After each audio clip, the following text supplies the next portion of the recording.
Hey guys, Steven here, Fanatic Perspective. Y'all already know what it is. We got the bad guys in the building and we got Nino's Corner in the building. So we are going to have some good old-fashioned Red River trash talk. It's going to be a fun night. Make sure you hit that like button. Make sure you subscribe. We are about to bring the heat. It's going to be really, really fun. Also, shout out to our sponsor, BUSR. Y'all saw the little video clip at the up top. Shout out to sponsor BUSR, busr.com/fanatic.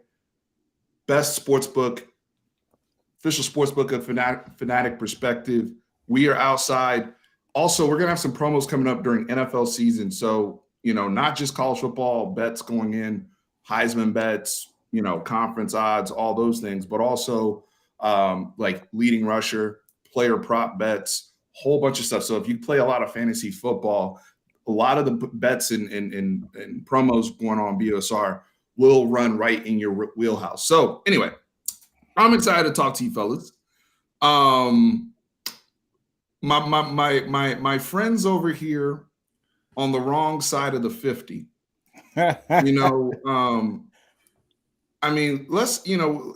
Y'all love to be on the offensive when it comes to Texas. Especially Seth. Oh, running his mouth on social media. He's the loudest person when it comes to Texas football. I tell people all the time, Seth's one of the biggest Texas football fans out here that I know. I mean, honestly, I feel like Texas is your number one team. Then it's NC State. Then it's OU. Because I mean, if we pull tweet ratio, I don't see you ever talking about OU football. And I you know what? I would be reluctant to talk about OU football too if one of my beloved coaches was out here just, dropping N-bombs and going off cuff in meeting rooms with young men, as we mold young men. So I just want to get y'all's perspective on Cale Gundy and what's going on up there, because I have my concerns. I have my concerns for the young brothers in the room, people that I care about. So I want to hear from other brothers. What is going on in Norman, Oklahoma? Please tell me. I'll start off, Chris. So first of all, thank you once again for having us on this fantastic channel of yours. It's good to be back. Football's just around the corner. Amen. But as far as what Cale did for shame, it was truly unacceptable. And there was like a lot of debate in that 12 to 16 hours or so after he released a statement, where he explained it how he explained it, but then we got that second statement from Venables where the key part that everybody highlighted, that he said it not once but multiple times. Mm-hmm. That was the kicker that nobody could defend. And I mean, to be honest, I probably would have had some kind of explanation if it was truly just like a once and he just slipped and then, even then it's still like, what the hell, dude? Like, you can't, you're a grown ass man, not to say it. But multiple times, it's he must have had like an out of body experience or something. And I mean, all I can say now at this point is that I'm just proud that Venables, as hard as that decision had to have been, he's upholding the standard that he's been preaching since day one, where nobody's above it and everybody's got to meet it. Players, coaches, he himself. I mean, everybody, fans, like it's. And I mean, we'll obviously get into the fans, but that's he did what he had to do. He had to do that, and he had to do it in the time that he did it. They didn't really waste any time. As soon as that broke, it seemed like within the next 24 hours, or at least 48, it was like already buried. As far as like, I was gonna say, was it 20? Was it right away, or wasn't? Was it? Well, what was the it was time like frame? If we're to believe what Cale originally said, how it was like, I think he said like last week. I think those were his words. It seemed like it was within a week. Then it seems like maybe Brent and maybe even above him, like Castiglione or Joe Harrows, the school president. So people that were way higher up, however they caught wind of it, seemed like there was probably discussions being had over maybe a couple days, just for me trying to piece together the timeline. And so they were trying to handle it as quickly as possible because they didn't want it to linger longer than that. Like, because I feel like if they would have made the decision like the next day or that later that day, whenever it did truly happen, that probably would have, even if they came to the same result, it probably would have felt way too, out of haste. So I think they did their due diligence, and then they just came to a realization that they just can't have it. And then you combine that with what's happened at OU over the last few years. There were like several incidents with like professors and such, and then students where there's like all sorts of racial kinds of, whether like slurs or just actions that are damning to the university and that there was just no other way they could handle it. So I mean, I don't see this as like any kind of a mark on Venables or the staff or the program. I think he handled it as he should have, and so I got no problem with it. I don't know. I know there's some people out there that are wanting more heads to roll, and then there's some OU fans that think Kale should be part of the program. But I'm totally on board with what happened. So I appreciate that, Seth, and I appreciate like on some real, like in terms of your perspective. A lot of people are asking for Chris's legal advice to chime in here. One of the proud graduates of Oklahoma State University. My father, a lot of people don't know, my father, when he came to this country from Cameroon, was a foreign exchange student to Stillwater, Oklahoma, into Oklahoma State, way, way, way back in the early 1980s. So it's good to see, somebody else that represents the Pokes in here. Go Pokes, Chris, right? Is that what y'all say over there? Is that the best y'all got? Is that the best y'all got? Hey, Seth. Now, I don't want to downplay anything that you're saying, but I definitely want to say it just seems to me that the eyes of Texas are upon OU business, right? So, I mean, didn't we just go through this last summer with the eyes of Texas thing? Wasn't that a thing last summer? Yeah, it was. But, hey, look, unfortunate situation that you got to move past. It's difficult. It's hard to let go of Kel Gundy. Exactly. It was 2 years ago, brother. Not last summer. It was 2 years ago. So let's get our timelines. It still happened. It still happened. The eyes of Texas are still upon us. But either way, like I was saying, it's an unfortunate situation. It shouldn't have happened. It definitely can't happen. It's 2022. That stuff has to cease. Do I think there was malicious intent behind it? No. I just think that it was just an unfortunate situation that happened. It happened. It was handled. I believe the best way. They got ahead of it. He let go of the job. There was plenty of opportunities for him to, simply take a diversity class or this and that. No, he said that the best thing for the program was for him to go ahead and just remove himself completely. So that's gone. It's not a non-issue. It's still an issue, and it's something that they're going to have to, talk to these recruits about and all the rest of that. But at the same time, it's over with. So, I mean, next point. Nick, you got something going on. Nah, I'm reading the yeah. But I was just reading that. But honestly, did he get in front of it and take himself out of that situation? Like just for the better of the program, or did he get in front of it and take himself out because he knew that once that got out, he was going to be fired? I mean, I was just going to say, like, here's the thing. So, I mean, it's so many different reports about it, to be honest with you. And I mean, there's still more to the story, but I mean, it's just, I think that in this situation here, that's what they can handle it. I mean, think about this. Go back a few years back to the whole SAE thing with that frat house that, that video dropped or leaked or whatnot. Yes. I mean, when you think of the history of it with kind of like things going on, you're always going to just nip it right there in the bud. That's just kind of how they do it. And you're hoping that this is kind of the precedent set for other schools. So it's not, we'll give you 2 or 3 chances. No, it's like right then and there, like, hey, we're not saying that you're a cancer, but at the same time, this can't happen. Yeah, my whole thing with it is, if he felt that comfortable saying it with the kids and reading it, I mean, something I would think would trigger in his mind as he's so-called reading somebody's iPad that's that word that I should not say. So I don't know. My thing was, if he was that comfortable saying it multiple times, like how many times is he saying that around his dinner table? How many times is he saying that with his wife? How many times is he saying that with his brother? Mike Gundy, and we know about his tactics or his issues a couple years ago, and having his star tailback not wanting to play on the team unless he came out and apologized, right, for wearing that shirt and making those comments, right? So was that a one-time slip up, or is that a family trait? So I don't know.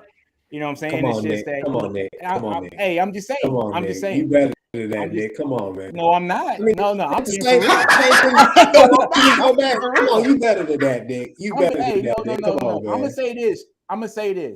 My stepdad is Italian, and there's no way in hell. He's been married to my mom for 26 years. There's no way in hell if the word came up. Oh hell no! What? Because if I didn't slap him, my mama was gonna slap him. You know what I'm saying? I mean, there's no way. So I'm just saying, if you are able to do that in front of your a football team, which is comprised of more than 70% African Americans, right? Like, how often are you saying that behind closed doors? That's all I'm saying. People can smile on your face and say one thing, you know what I'm saying, and go behind closed doors and do a whole separate thing. So I'm just saying, if you were that comfortable saying that in front of a bunch of black players, how many times have you said that behind closed doors? That's my opinion. Hey, I just want to jump in here real quick. Chili, I know it's getting close to football season because Chili's over here in the chat and giving money. So thank you for the donation. He said Kelly has given LSU media what you're looking for at funny. Now, Chili, welcome back. You've been with us since we played LSU. It's good to see the rival fans that join us along the way. I will say this. I'm very, very happy and pleased we were able to have an open practice this past Tuesday. The Nash is in here due to Yeoman's effort putting those clips together and getting the all 22 for us, and just all the fan contribution, everybody that turned out. Great stuff. Love the access. And Sark talked about it today about the energy, and I think it was an overwhelmingly net positive. So I'm glad we got the access stuff out the way. What I've seen coming from LSU camp is different, though, and it's on a regular basis. So kudos to you guys, but Chili, that's all the time I'm going to spend on it. I hope you burn in hell, and we kick your ass this year. Thanks for your money. Thanks for your money. Message. Cameron Rutt. Let's see here, and when I say burn in hell, I'm talking about football wise. Y'all know that. Real life. Been listening to it. Look, I got this at the Fort Worth Stockyards, Cameron. So where was it? I forgot which store. It's like one of those little shops on the side when you walk down when they bring the Longhorn down the road. But I bought it there in Fort Worth. Anyway, no, I think you guys, we said we wanted to talk about this for some time. We've discussed it in our group chat that we have. And so I think as we go, like Chris said, going to the next topic, but it is something we wanted to address and make sure that, brothers weren't running from the conversation and all of those good things. So as we get to the fun stuff, Seth, so what is your honest opinion? Be honest with the people. You're saying Texas is a 6-win football team? Like, where do I have you on the record for Texas going into the 2022 season? I just want to be explicitly clear. So and now I'm going to be factoring in, the developments with Angelau and Nayer. So I'm factoring those in now as well as I'm about to explain my true and honest opinion of what I think Texas is going to do in 2022. I'd say 6-6. Honestly, I would say that's kind of like the median. But like if we're talking like floor and ceiling, I hope you guys are recording this right now. Record it. I'll even give a little pause just to kind of let that nowhere to cut it. Yeah, I'll make sure y'all record what he's about to say. Okay, go ahead. Go ahead, Seth. I think it's very well within the realm of possibility that Texas goes 5-7 again. I'm not going to pick them to go 5-7. I've actually on record. I've even got tweets, so you can go and bookmark those as well. That Texas will go 6-6 this season, and so it'll be an improvement on 2021. It'll be step in the right direction for Steve Sarkisian. I think 7-5 is kind of like your overwhelming success. I really see 7-5 as kind of like that's like if you get there, you could probably retain most of that 2023 recruiting class. Probably not Arch Manning though, but and then there's going to be some defections, but you'll retain most of it, like 75-80% of it. But there's no way that this Texas team is going to win 8 games. Period. There's just not. It's 7 is the hard ceiling. No way. No, I just want to make sure we're clear. Just clear. No way. And you can even include a bowl game. There's not. If they go into the bowl game 7-5 or 7-4, or I guess 7-5. 7-5. They going out 7-6. 7-6 is going to be the final record. So Here we go. Hey, we got that written down, right, Nino? I got it. I got it mentally up here. I got receipts. But, hey, I've been in Texas Spaces before, and I was actually in one yesterday. This isn't Texas Spaces though. But Spaces, I'm just saying. Texas, I'm gonna tell y'all what are not rational fans. No, but I'm gonna tell y'all what I told them Not yesterday. I won't say when it happened. I won't say I told you so. So I promise you that. I promise I won't tweet that out. I promise. All right. Before I let Nino counter, I do want to give a shout out to Dylan Alexander. Thank you for the super chat. Shout out to Nino and the video he made about, if you haven't seen it, we need to link that down there and go check that out so you guys can get in on the joke. Thank you for the super chat, Dylan. Really appreciate it. Nino, tap in. Oh, shit. All right. I'm going to tap in on this one. Oh, man. How do I want to start off with this? We went 5-7 last year. We led in 4 of those 7 losses going into, the second half of the game.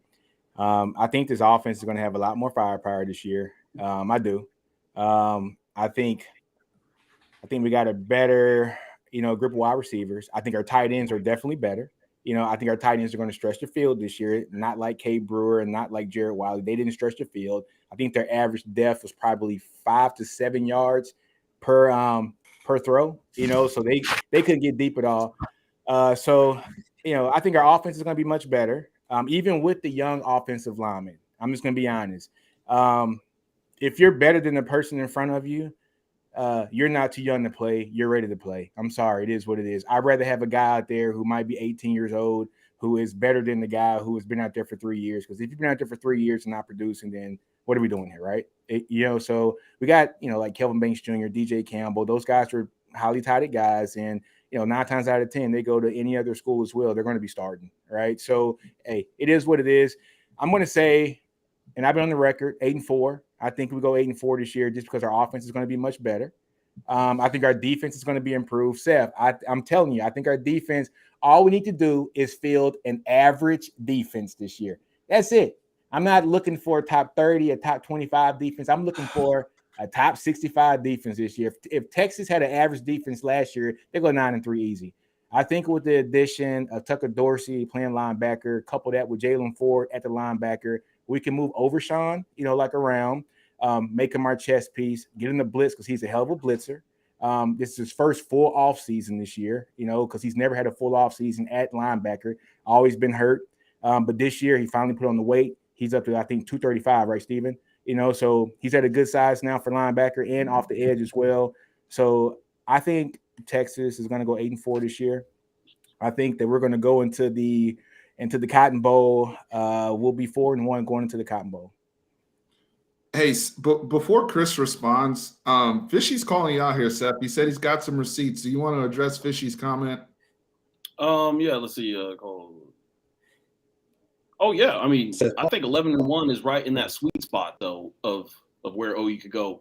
I like to talk about floor and ceiling, and so I'll preface it this way: if Dylan Gabriel plays all 12 regular season games, OU isn't losing less than 10 games. They're going 10-2 at minimum. If he plays all 12 regular season games, 10-2 minimum. And with a chance to go, 11-1, that's like right in between 10-2 and 12-0. I never pick 12-0 because it's college football. That's unrealistic. But I'm a realistic person, so 11-1, that's kind of right where that sweet spot. And that one loss for the record too.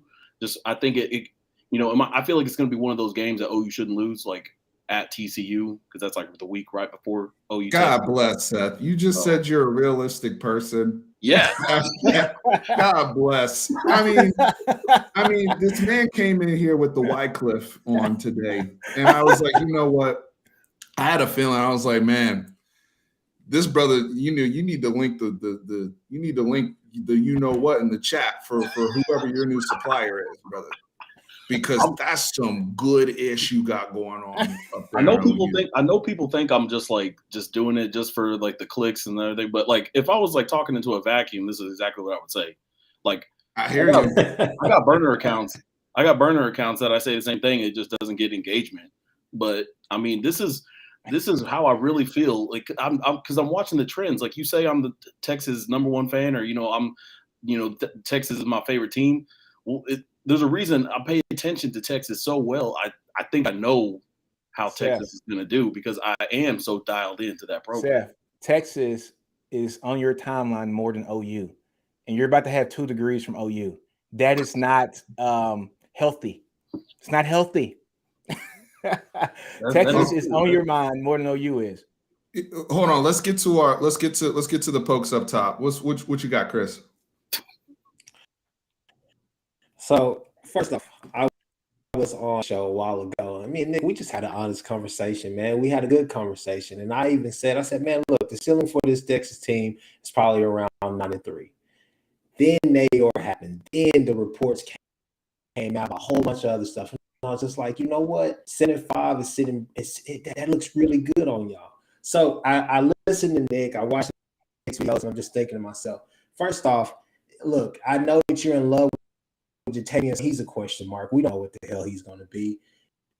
We get Billingsby. I mean, it seems like every other practice we hear about his hamstring or he just can't muster character issues. You see what happened with Ajay Hall against the Bama recruits and the coaches don't work for you guys.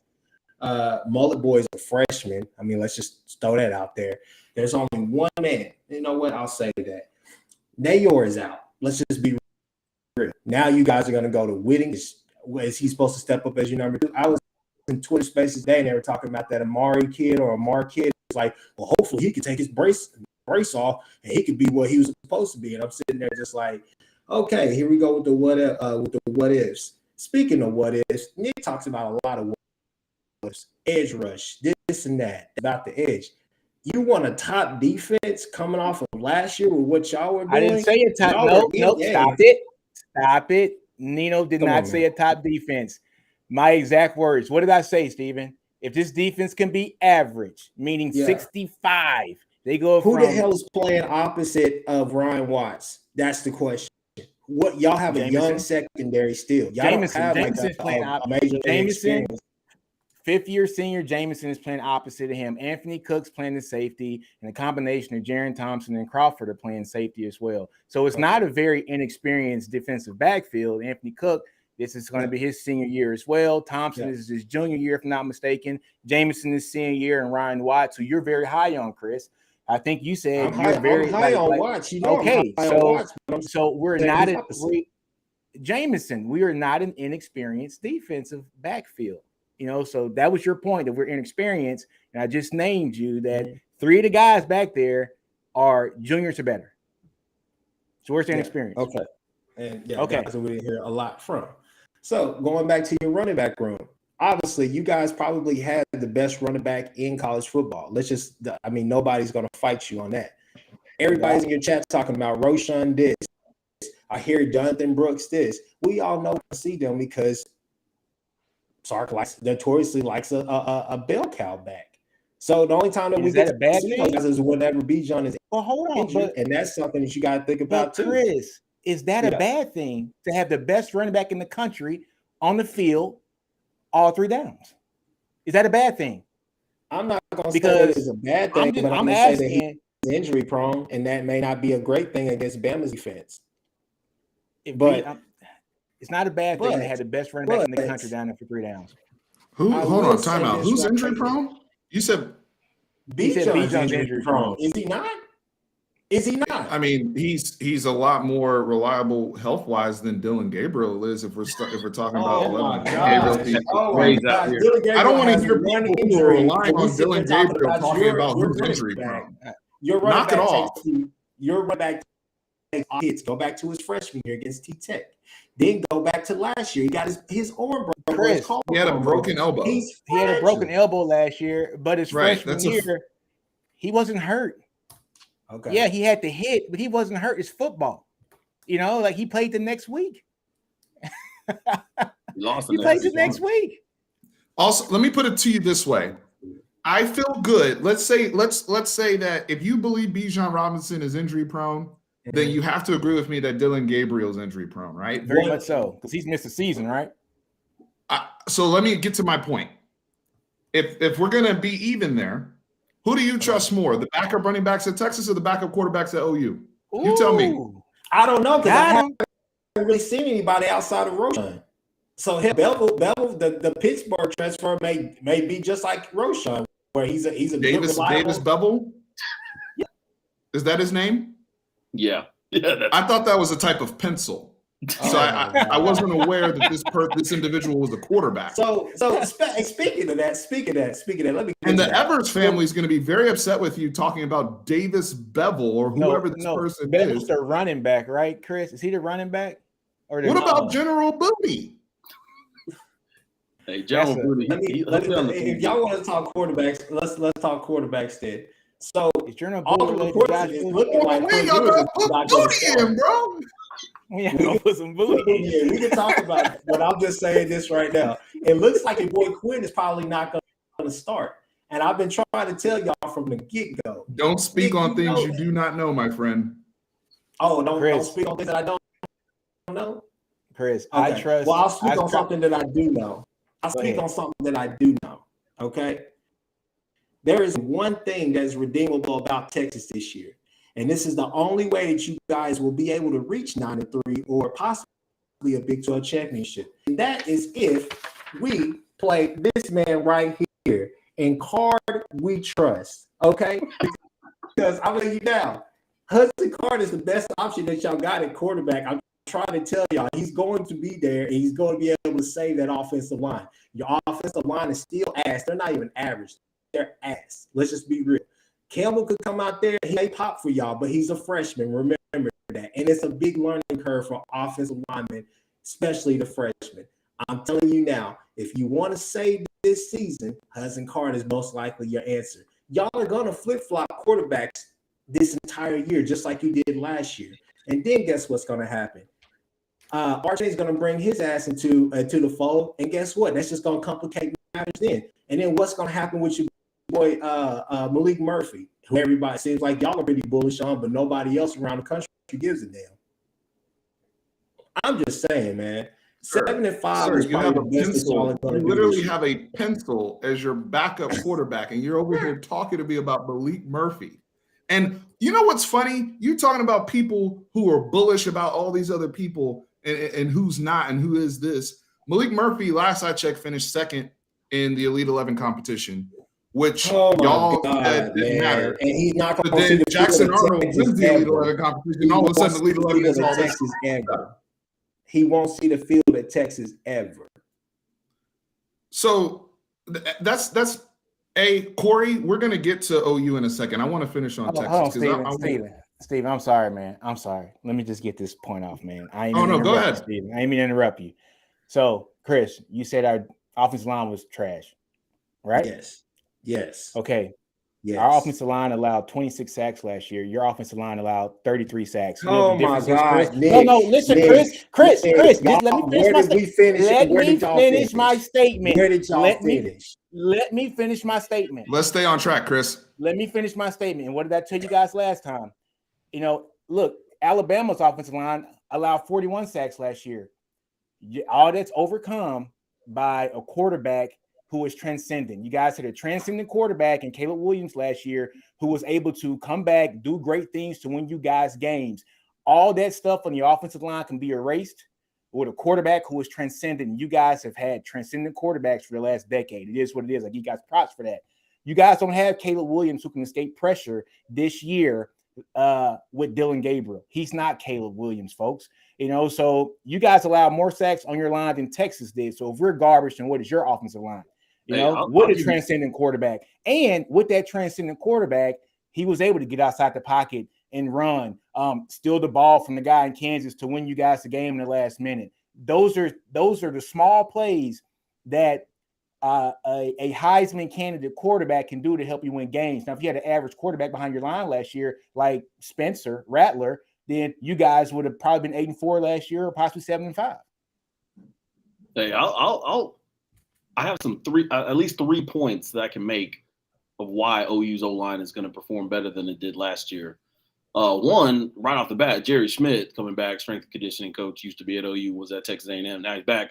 Them dudes are actually lifting weights now, so they're going to be stronger. That's one.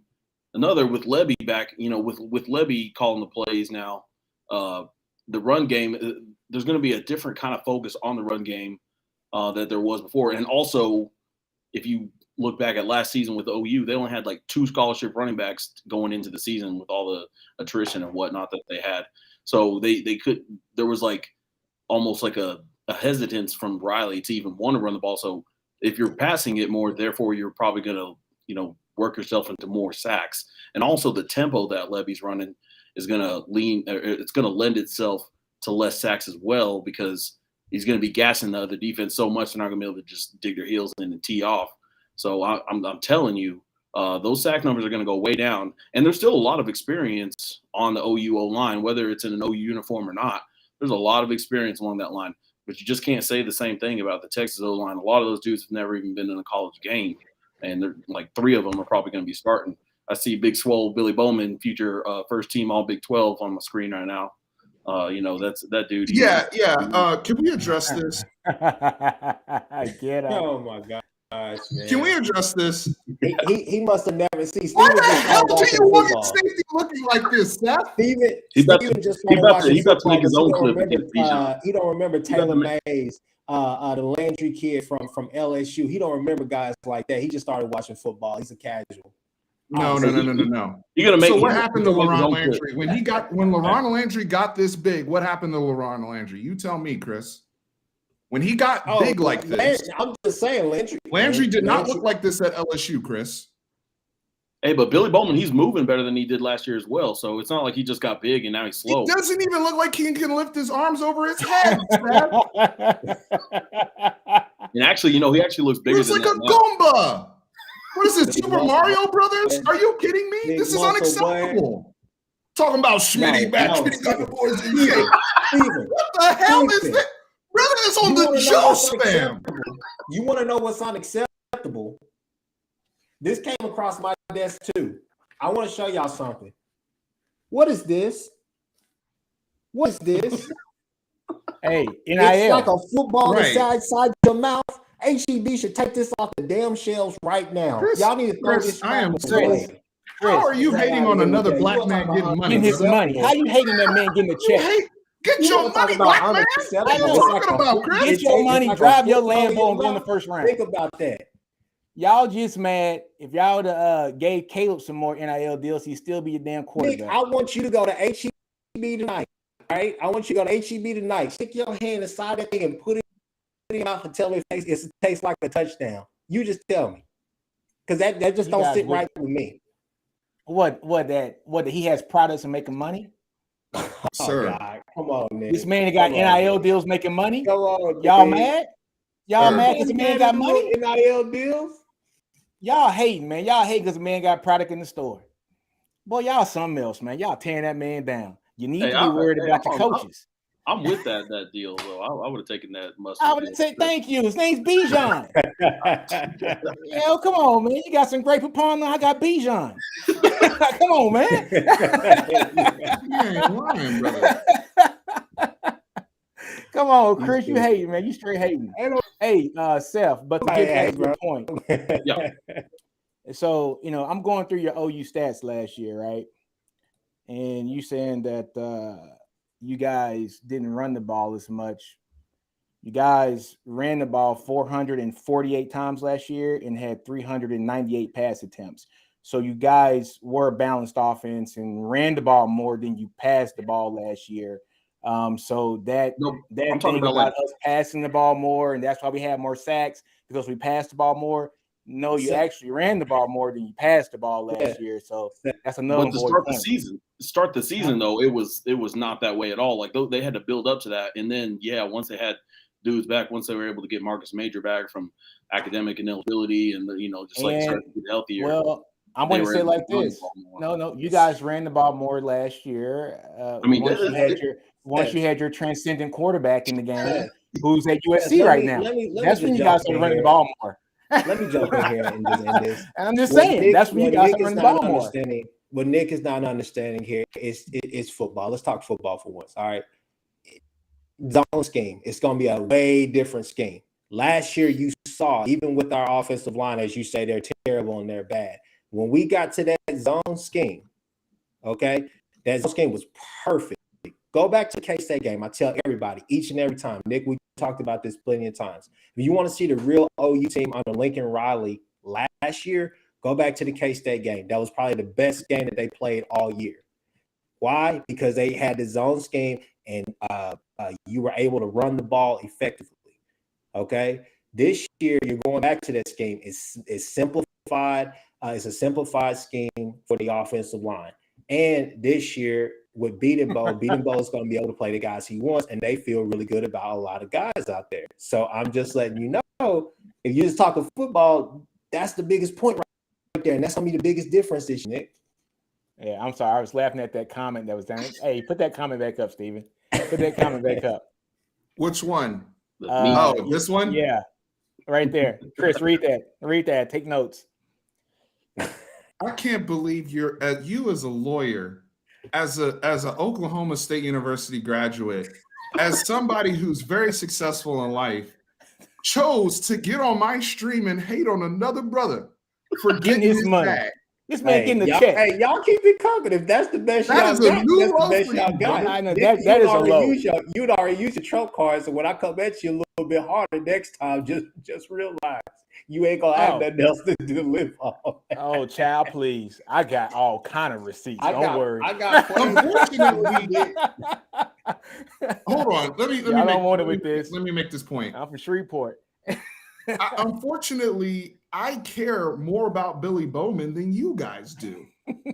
Because I'm smart enough to understand when something is wrong and something ain't right.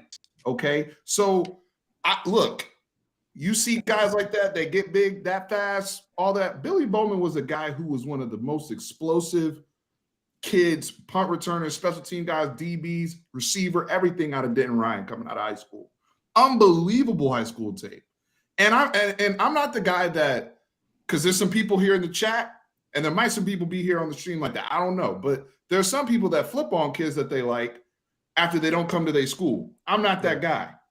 I'm not that guy. Y'all saw I put out, look, the brother that went over to LSU, right? The Harold Perkins, how good he looks. And some of these kids that don't pick Texas, but they go to another school and they look CeeDee Lamb, like I don't hate on kids like that. I really, really don't. If you a baller, you're a baller. I want the best for Billy, and I'm worried about Billy. I don't want to hear about a torn pec. Okay. A torn tricep. Torn tricep. I mean, did you hear what Brent Venables said about Billy yesterday, like 2 days ago? What did he say? He's a good middle linebacker. Yes. He singled him out. He even said that he's like, if I'm going to single out one guy that's been, been playing the best, on defense periods across the defense, is Billy Bowman.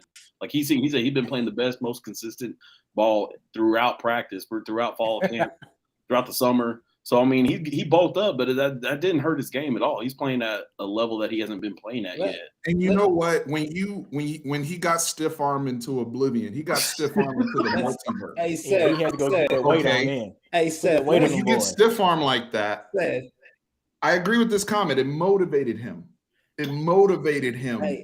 Hey, Seth, to fight the bully. But Steven, in his defense, he's a true freshman for a last year. second, and let's let them tell us why Texas is going to actually be good this year. I've been waiting for this. I've been waiting to hear what Steven has to say.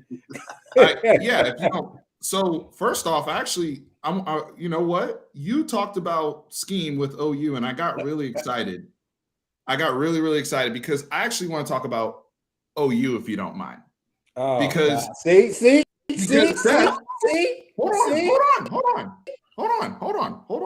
Hold on. Just hear me out for a second. All right, it's my channel, damn it. Hear me out. Seth said 11-1 is the ceiling. I heard, which means you're the sweet spot. 12-0. That's the sweet spot. Okay, 12-0 so was the ceiling. 11-1 is like in between the ceiling and the floor, which 10-2 is the floor. Okay. Yeah. So you think you're a playoff team? First year, no doubt. First Easy. year under Brent Venables, we're a playoff team. Got it. Like second First-year head coach. Yep. First year head coach, right? Yeah. First time Right, ever being a head coach. Okay. Here's the thing. Concern-wise, is it fair for me, if we want to talk scheme and really talk ball right now, y'all are running the bear and shoot. Jeff Lebby wants to run tempo. He wants to go fast. We know Ole Miss last year under Jeff Lebby was 118th, I believe, in time of possession. So please explain to me that marriage, if you want to be elite on defense, but this guy over here is running at a mock speed. And granted, it all works out if you score. If you're scoring, really doesn't matter. I get it. However, those 3 and outs with the quickness, those, we're not getting the first down. Is there no concern about the marriage of tempo and how you want to play defensively, especially considering you have a defensive-minded head coach in his first year? Does he understand how to marry his defense with an offense like that wants to move at that pace? Because I have seen so many coaches as a head coach struggle with marrying pace with marrying, hey, I don't want my defense having to play 80, 85 snaps. So is that not a legitimate concern? No, tell me why I'm tripping. That's the inherent risk reward that comes with an up tempo offense like that. And we saw it with Lincoln Riley when he first got here, when he was a coordinator at OU. He wanted to go a lot faster, but over his time, especially as he became a head coach, he realized that because he wasn't working with like a great defense to begin with, but then he was, by putting them on the field even more often, whether it's because he's scoring too quickly or he's getting off the field too quickly, he knew that he had to change that approach. And that might be something that Brent Venables is going to have to, kind of stick it, stick his neck out and actually kind of tell Lebby or whoever's running the offense in the future to kind of hold the reins a little bit. But I think it just comes with the territory of an up tempo offense like that. You're going to have to deal with it. Like Seth. So what you just said, Brett Venables is going to have to find that balance with Jeff Lebby. If you're saying a team is going 11-1, if you're saying you're going 11-1, then there has to be some margin. Where's the margin? Steve, they're going 11-1 because they're just Seth, I got this. They're better than everyone on the schedule. Period. Seth, he's taking your words out of context. Basically, that's what Steven is doing. Steven is trying to egg on. Steven, come on. Game situations, all the rest of that. Sark want to go fast too. Sark definitely want to go fast, but you saw he had to figure it out on the fly. That's incorrect. That is incorrect. Sark doesn't necessarily always want to go fast. Sark likes to take shots. Okay? That is two different things. Sark will score fast because he can score in one or two plays. Is that game situation. Tempo is totally different. You know that. Lebby likes to get up fast, and he likes to run the ball and kill you with the run. That is his style. That's what he really wants to do. When he comes Yep, to that's OU, the browse there and being shoot. at We're all OU, being familiar at with it. OU now, he's not with Kiffin anymore. You got to put him into the equation too. You're putting a lot of onus on just Levy and not even putting Kiffin in the situation. Kiffin's the head coach there. So it's not like Levy's just, oh yeah, I just want to run a gun. I want to run a gun. He's over here coordinating I disagree. his plans with the head coach. So So Chris, going to the game time, like I said, when you get to game situations and game speed, all the rest of that stuff, it's going to pan itself out. You're going to figure out, okay, here's the tempo that we actually need to go at. What do you think halftime adjustments? Oh, I'm sorry, y'all don't know halftime adjustments because y'all blow leads and y'all can't finish. That seems to be a problem. okay, Chris, Not for this is something beyond Texas. This is something I'm talking about football in general right now. And you guys have your OU blinders on and you're not listening. Yeah, I You're might not pull up listening. some receipts on this too. But go ahead. You're not listening. Go ahead. So I want to make this point before I pass it to Nino. To me, having somebody like Lane Kiffin actually helps Jeff Lebby more because he's an offensive-minded head coach. He wants to be more aggressive. Defense, I'm telling you, first of all, you guys cannot speak in absolute because we have never seen Brent Venables coach a football game. So there is no absolute. And you both know that. There is no absolute. Y'all fans out there talking about Texas is going to win this and win that and go to the Big 12, and you have a coach who absolutely that is not us. 9 games in a season. That is not us. I'm talking about what you said. Chris, you got to look at the context too now. Let's keep it honest. He took an 0-12 team to 9-4 in 5 seasons. Not many coaches are taking a team that didn't win a game to going 9-4 in 4 or 5 seasons. It just is what it is. Bro? No, but it's the truth. It don't matter. That does not yes, matter. it does. You got to look at the context because you got to start building your team. You got to 0-12. If we're going to do that, then y'all are going to discredit Venables' 26 years of a coaching experience and winning. No, he's as a defensive coordinator. I'm talking about running the show, Chris. It is different with being a guy who's responsible for one side of the show and a guy who is running the entire show. It's just like you at your law firm. It's a difference from seems the like guy to me, who Saul was better as a D. Let me freaking talk. Let me talk. The guy who runs your firm, who owns the firm, he's the CEO. He's running it. You run a portion, right? So it's different running and managing everybody.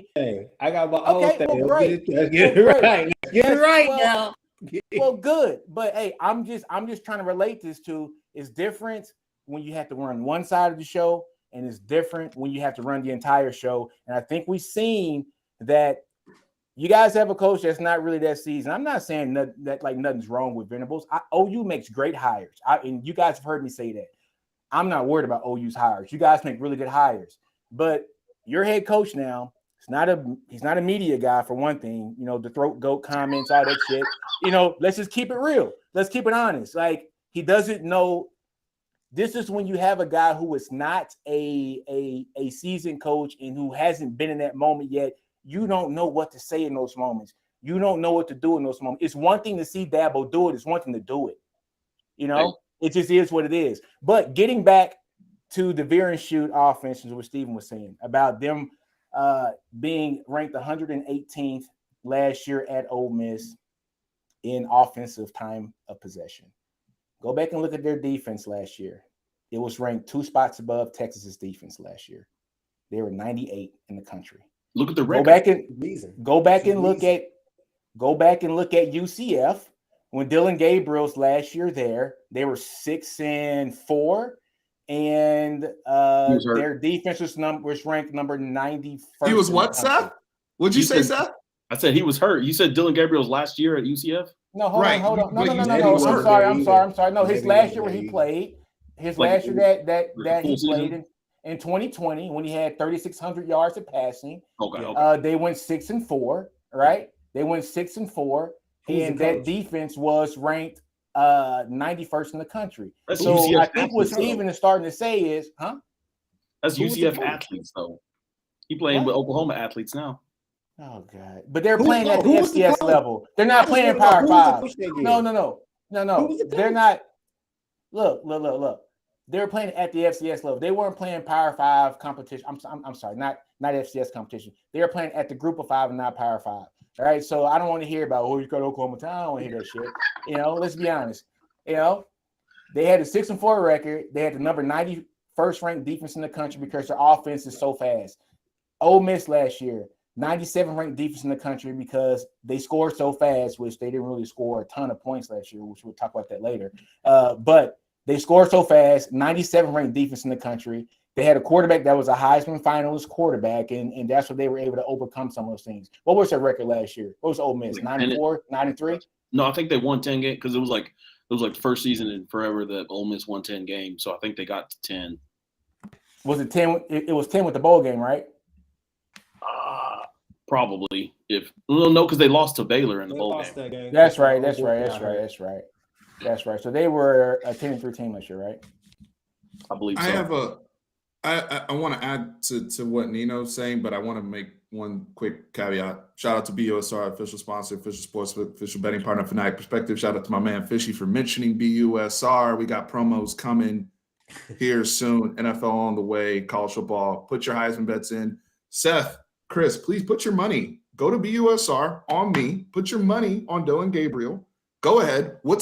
Y'all tell me in the chat what his odds are. If you know what's up, if you're rocking with the BSR family, take advantage of the Sports 100 FP promo code and get 100% match on all initial deposits within the first 24 hours. So if you put up 150, we'll give you 150 back to go and put money on Dylan Gabriel, and I will thank you kindly. Now, I want to make this point to Nino, to what Nino just said, because Seth said, and I've been taking notes and I'm trying to follow along with the discussion here, but I want to make sure I'm clear.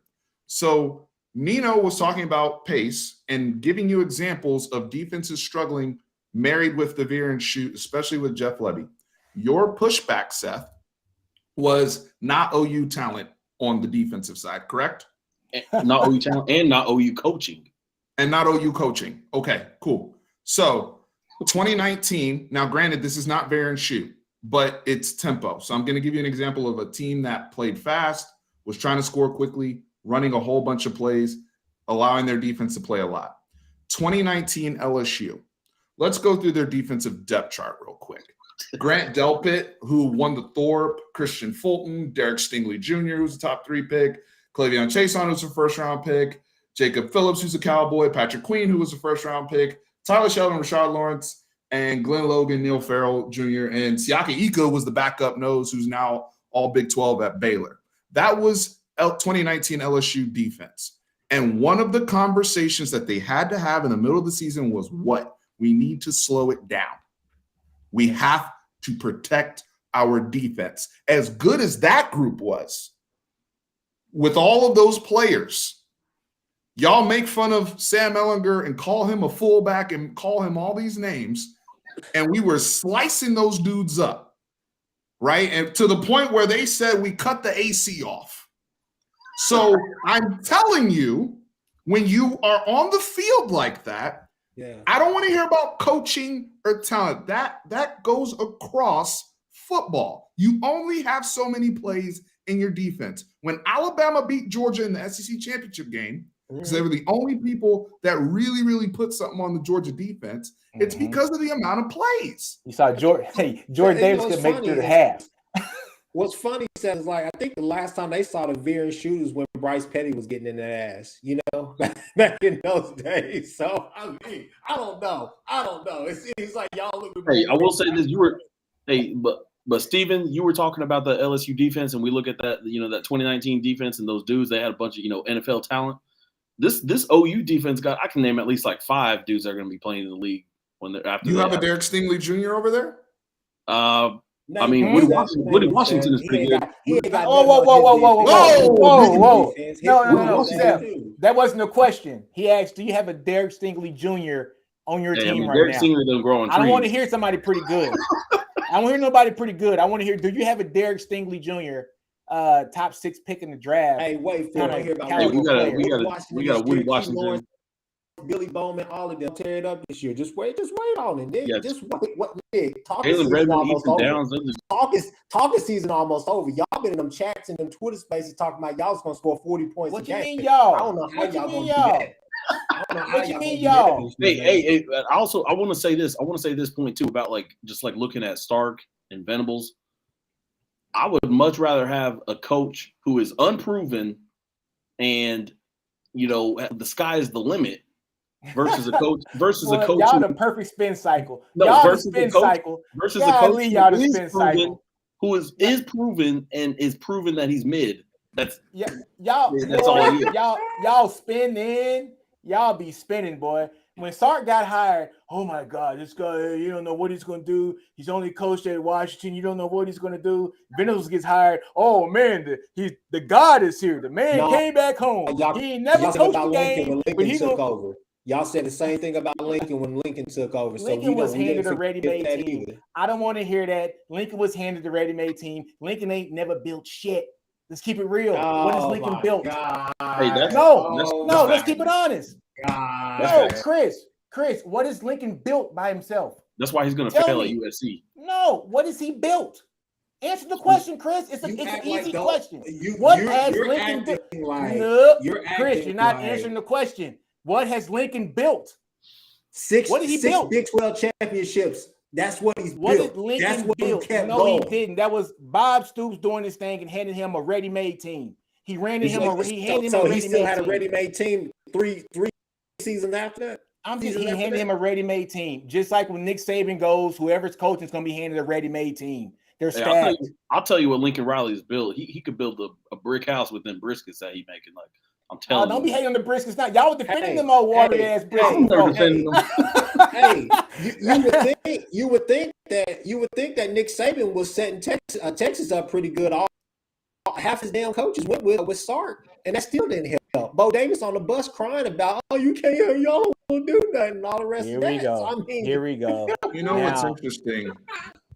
You know what's interesting is when people like Seth say, I'd rather have an unproven BV. This isn't about Brent Venables and Sark. This is about Lincoln Riley. Yeah. And you know what? As your friend in real life, as your friend going through a breakup like that and the traumatic experience, I hope you brothers are getting therapy. Real rap. I hope you brothers are getting therapy, man. Because y'all really need to take care of your mentals in terms of the deflecting that is going on, the chaotic tweets. The signs are there, Nino. And we have to be there. We got to be the support system for these brothers. I'm just saying, I love the spin cycle. I love the spin. Y'all spin more than the ballerina. Yeah, what it is. I think I know they are talking from experience because it's hard for them to look at what Mac Brown's been able to do in greener pastures, bluer pastures up there in North Carolina. He's been able to rip off better season than Texas has in the past X amount of many years. It's hard to see somebody go on national television and say, "Oh yeah, I got OU." Talk about OU so glowingly. I don't know what y'all did to Mac Brown, but I see where y'all coming from. So thanks for the tips, man. We'll take care of our men, man. Don't worry about it. I apologize, guys. I forgot to mention Caleb Williams. So you did lose the custody battle as well. So that in itself is just icing on the top. Yeah, and y'all paying child support. You still getting all jokes aside. Now y'all talk about Texas. Please enlighten everybody about what y'all are hearing about the Texas boys, because I don't know. I like to listen to y'all, but I also like to listen to Orange Bloods too with Anwar. No. I would like to type in. I would like to tap in now on Texas. I just wanted to make sure I didn't miss my point about what I wanted to say regarding Oklahoma. But I'm ready to tap in. I'm so excited to hear how y'all gonna score 40 points a game and how y'all gonna, win a Big 12 championship and all the rest of these things. I just want to know how y'all gonna come to those aspirations. We scored 36 last year. Yeah, with a guy who come on. We scored 36 last year. I don't want to hear it, man. Come on. Anyway, man. Use some common sense. We scored 36 last year with one wide receiver. Go ahead. So, right, 36 a game last year, 17th ranked. Scored 50 against Kansas with one wide receiver. Are you gonna let me speak or what? You want to bring up Kansas, I'll bring up the custody battle and you losing your spouse. Like, we can go back and forth and keep doing the same thing all day long, right? I could never, I don't know, I couldn't live with myself if somebody walked into my home and took my couldn't do nothing about it. We living good over here. And then you over here turning the other kids into Billy Bowman. So stop it, okay? And let me speak about Texas. That's all I'm trying to say. Nick did say this, like the football guys gave us everything back. So I'm just saying receipts. Huh? Can I talk about Texas? Yeah, go ahead and talk about Texas. Okay. So really across the board from last year's team, just looking at Sark in year one, we'll start with personnel. The personnel across the board, we believe, is much improved. Offensive line, while they're young, we feel like they are a better fit. Strength, physical profile, another year with Kyle Flood, we feel like they're better aligned. Xavier Worthy in year two, Bijan Robinson in year two, or year two of Steve Sarkisian, year three at Texas. But Bijan Robinson named top 5 player in college football. You guys both agreed best running back in college football. Xavier Worthy, one of the best receivers in college football. Yes, we've had injuries. We lose a Junior Angular. We lose an Isaiah Nayor. We've had some guys get banged up in camp. I'm still taking what I get from my track guys that I got back there. A healthy Jordan Whittington, who, by the way, we lost. We were 4-1 mid-game against you guys. When Jordan Whittington goes down, we, hopefully, God willing, he's able to stay healthy. But now we have insurance policy with another guy who was, just as productive, if not more productive than Marvin Mims coming in, and Tariq Milton from Iowa State. So we've got, you talked about Jatavian Sanders being a question mark. I don't think Jatavian Sanders is any more of a question mark than any of the brothers y'all name on your defensive line, by the way, who are all replacing all of the guys, Arian Winfrey, Isaiah Thomas, all those guys. No, what I'm saying is you're expecting production from certain guys we haven't seen yet. And I'm not even saying that's unreasonable. So don't come at me when I'm saying that I believe Jatavian Sanders, based upon what we've seen so far, is going to have a productive season. 12th ranked guy coming out of the country when he came to us. So I think that's a fair expectation for us to have. I'm not saying he's going to win the Mackey Award. I'm not out here saying we're going 11-1. I'm just saying we're going to be. You said, how are we getting to 40 points a game? That was your question to me. And we're telling you we were at 36 with worse personnel. Oh, and by the way, one last point. I'm adding Brennan Marion to my staff, who coached the Biletnikoff Award winner last year and is one of the rising coaches in the game. Or are you going to hate on another brother, Chris? You're going to hate on another young black man trying to get we got Brennan Marion. We got Arch Manning. We got Manning. We got this. We got that. Hey, why are you bringing up Arch Manning, bro? We're talking about 2022. Hold on. Let's get to Nino. Hey, Steven, you see how they spinning stuff? You said they spin stuff when it's their coaches. Well, we got better coaching staff here. Our coaching staff is better than last year's. But when we mention the coach, the coaches, Brennan Marion. Hey, funny how that works. Both ways. Can't be both ways. Spin cycle. Go ahead. Impress me. Is coaching the Biletnikoff winner who was a 3-star coming out? Is that impressive? Do it again and you'll impress me. Do it again. One time. You can't. Everybody get one time. Everybody get one time. So why can't I say the same thing about your staff then, to Nino's point? Yeah. What's the difference? You've already said everything about our staff. Y'all have ripped our staff to shreds. I never ripped your staff. Go after DB every chance you get the same old Steven, stuff. check the receipts. Chris, I said OU doesn't make bad hires at head coach at football. I've said that on many podcasts. I even said it today about 30 minutes ago. Actually, praise your staff. I just said that you can't knock the Texas coaching staff because of their experience or lack thereof, but praise your head coach who's never coached and been a head coach in any damn football game in his whole career. It's called belief.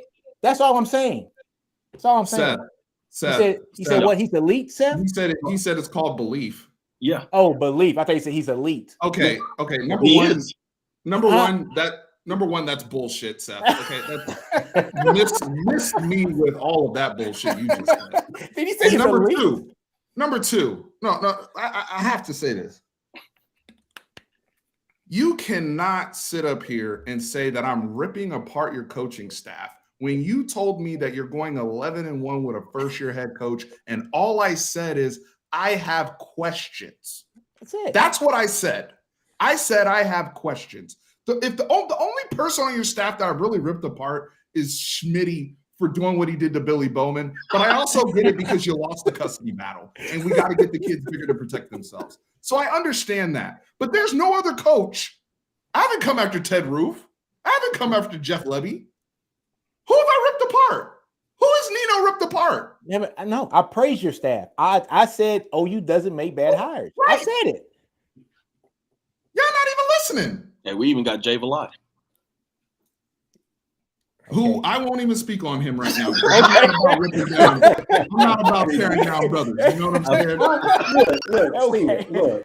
All I'm saying is this right here. You say, "Oh, we got Brendan there." I'm like, bro, okay, that's great. That is awesome. Your guy right here just said belief, bro. Yeah. I'm telling Bro, you, it's on a football show. It just said belief about a coach, and you're over here. He said, I'm over here giving you examples on why I like Brendan Marion, and you're pushing back. I was at the OU spring game. Brent I don't hear Venables. about no damn spring Brent- game. Brent- Spring no, game no, ain't no. nothing. Thank you for your donation. Brent Venables took the field. I don't know at what point in the game he took the field. He had a mic. He was out there. He was preaching.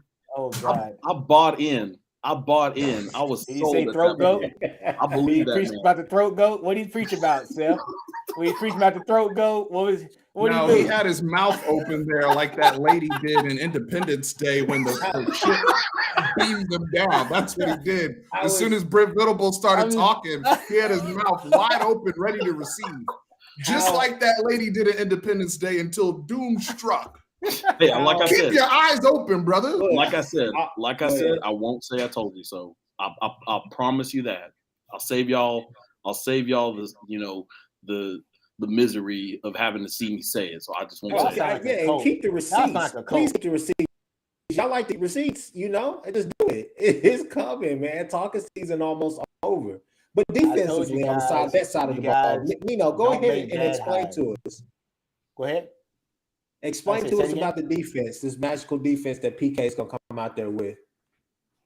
Say anything magical. It's just you got guys that have been in the system here for a couple of years, like a guy like Jameson. It's his first time in his career where he's had his own position coach 2 years in a row. That's why you see a guy who played wide receiver his freshman year, had a different, DB coach his sophomore year, a different his junior year, a different his senior year. Now his fifth year, senior year, he's going to have the same guy. So a little continuity there for that secondary, which I think is going to be very helpful for the guys. Getting a guy like Watts, getting a guy like Gilbo, moving Cook to play the safety, I think was perfect. Having Barron play that nickel, I think is great as well.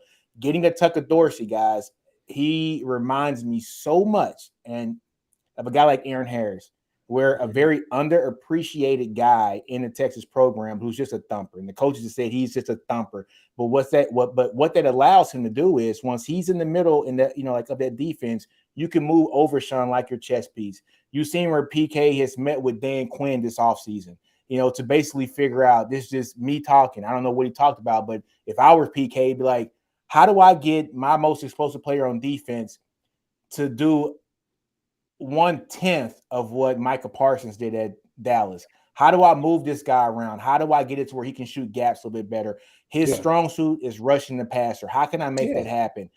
So I think the defense is going to be better this year. I like Byron Murphy coming into that starting lineup. He's a dog. He's a guy from DeSoto. I like, a Sweat. I like a Broughton. Broughton's having really good, just practice reports here as well. But I like Tucker Dorsey, man. Having him at the linebacker is going to help us a lot. Hey, B.J. Foster was a thumper too. Huh? B.J. Foster was a thumper too. No. I don't want to hear that. I don't want to hear that. We're We're talking about a thumper. We're talking about a thumper at middle linebacker and a thumper at safety who wanted to be a middle line. Two different things. We got a guy who's middle linebacker's whole career. He's going to be fine. I was going to piggyback off of that. Well, first off, I want to go at Steven and just say, Steven, hey, Ethan Downs and Reggie Grimes, yeah, keep them names. You talking about guys we ain't seen a lot and everything. Just keep those names in your mind. Take So why are you allowed to say Second those off, names, but I can't talk second about off, Damian Sanders? Second off, moving Exactly. Damian Sanders didn't play last year. Stop talking about people who didn't play. We're talking about people who played last year. Significant snaps. Stop playing. Anyways, Nick, like I was saying, Then why aren't they on the all Big 12 team? Oh, just wait. That's preseason. All Big 12 team That's on the preseason. defense side of the ball. What you talking about, Nick? And nobody Come thinks on, that Spencer Sanders is the best dude, the best quarterback in the Exactly. Big 12. You know, Big 12 don't vote for anybody. They don't want Texas. Hey, write this down to too. win. Write this down too. Ethan Downs about to lead the Big 12 in sacks. Period. I got you there. But So Nick, he's already better than Isaiah Thomas, huh? And Nick Benito. No, I think those Can you guys. write that down? He's got better coaching than those guys, but I mean, Is he a better football player than those guys? I'd say that he's on that level. They're like neck and neck. I wish I could have seen them all on the field under this. We this talking about people who get drafted. Nick, to your point though, I was going to say Nick Benito didn't get drafted. I agree with you about Overshown. I think Overshown, when people are talking, were quick to rush to say, "Oh, well, we don't have edge rushers, we don't have this." I'm like, dude, y'all got arguably one of the better pass rushers in the Big 12. Overshown is a bright spot for y'all. But on the other side, and I'll say this right here, Watts is also another bright spot for you guys. But I'm just trying to figure out because y'all still got Coburn in the middle, right? Not starting. Byron Murphy. I mean, that's what the reports are coming out now. Byron Murphy. I heard about Byron Murphy is that, hey, the kid's got talent, but he, for some odd reason, he just can't stay on the field. He get really quick. So if we see the most talented, come on. T-Rex, the most talented, the most talented, that was your problem. The most talented defensive player that Texas has may never see the field this year. Who's that? Collins. What do you mean he may never see the field? Why he's not? He's like third string. I mean, in the first practice. Come on, y'all. Now y'all know. Y'all come on. Let's keep it. Let's keep it 100. The guy's running third string in the first practice, and now y'all running with he just running third string. I heard it on Fanatic Perspective myself that during the first scrimmage he came out in third string. The writing's on the wall. The first practice he came out in third string. The first practice Kevin Banks Jr. came out in third string. Does that mean he's a third string guy that's going to be third string for the rest of the season? We already knew he was going to shoot. No, there's called progression. There's called progression. Well, Kevin Banks is a true freshman. Albert Collins, like he dude, like 23 years old. I know 23. The boy got 3 years in. He's about 20, 21. Anyways, yes, Nick Benito was a second round pick. I don't. Would have been first if he had an actual defensive coaching staff. No, I mean, look, all seriousness, okay? All seriousness, all right? I think that both teams are going to be improved. I think that, for all the flack that y'all fans and y'all little chat like to give us about Nebraska, I think there's questions. A lot of questions about OU and Texas will be answered in the first 4 weeks before we even play each other. Obviously, y'all have Bama on y'all schedule. Y'all play Bama. Say that y'all lose and y'all get punished or whatever. Okay. Let's say that y'all go out there and get UT. Let's say y'all drop that game. Y'all go against UTSA. I know that's a home game, but still, because y'all be overlooking them to go into Big 12 play the next week. Now I get that. Now going to us. Look, we should have 2 games on our to start the season. Then we gotta go to Nebraska and come home against K-State. Is Nebraska really a hard game? Come on, no. Is Nebraska really a hard game? I don't think Nebraska's a hard game. What's their record last year? What were they 2-10 last year? It was like 2-10. 3-9. Okay, so I don't want to hear about we got to go to Nebraska. Okay, you got same thing about Texas Tech. Same thing about Texas Tech. 4th game of the season for y'all. Going down there, y'all beat them by 70. But I mean, all the buzz and everything that's going around Texas Tech right now, you got to kind of look at that game and say it's going to be night game. I'm just saying, if you're a playoff team next year, if your middle ground is a playoff team and the ceiling's a national championship per Seth on our channel here, then Nebraska shouldn't be an issue.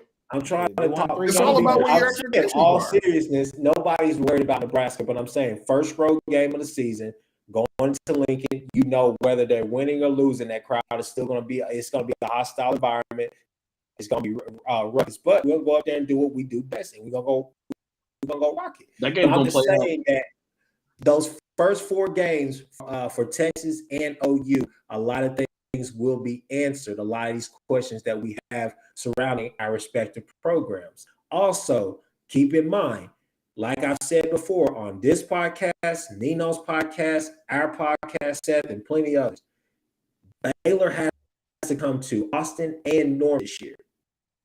So they can't go and lose TCU and then expect, oh, yeah, we coming home against these fools, so, yeah, we going to blast them. That's not going to be the case this year.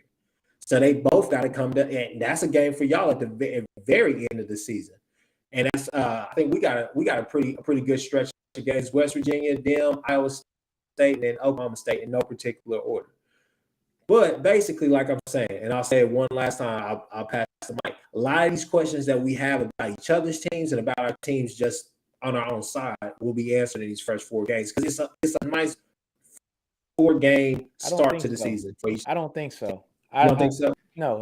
I don't think so. This is just my opinion. I think in the first 4 games with Texas,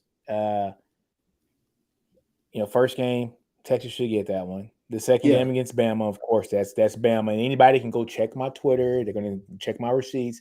I said after Alabama lost against Georgia last year, I feel bad for anybody who plays Alabama next year, including my team, right? My school I graduated from, my team. Yes, here's folks talking about, we play them second week. I said, yeah, I know.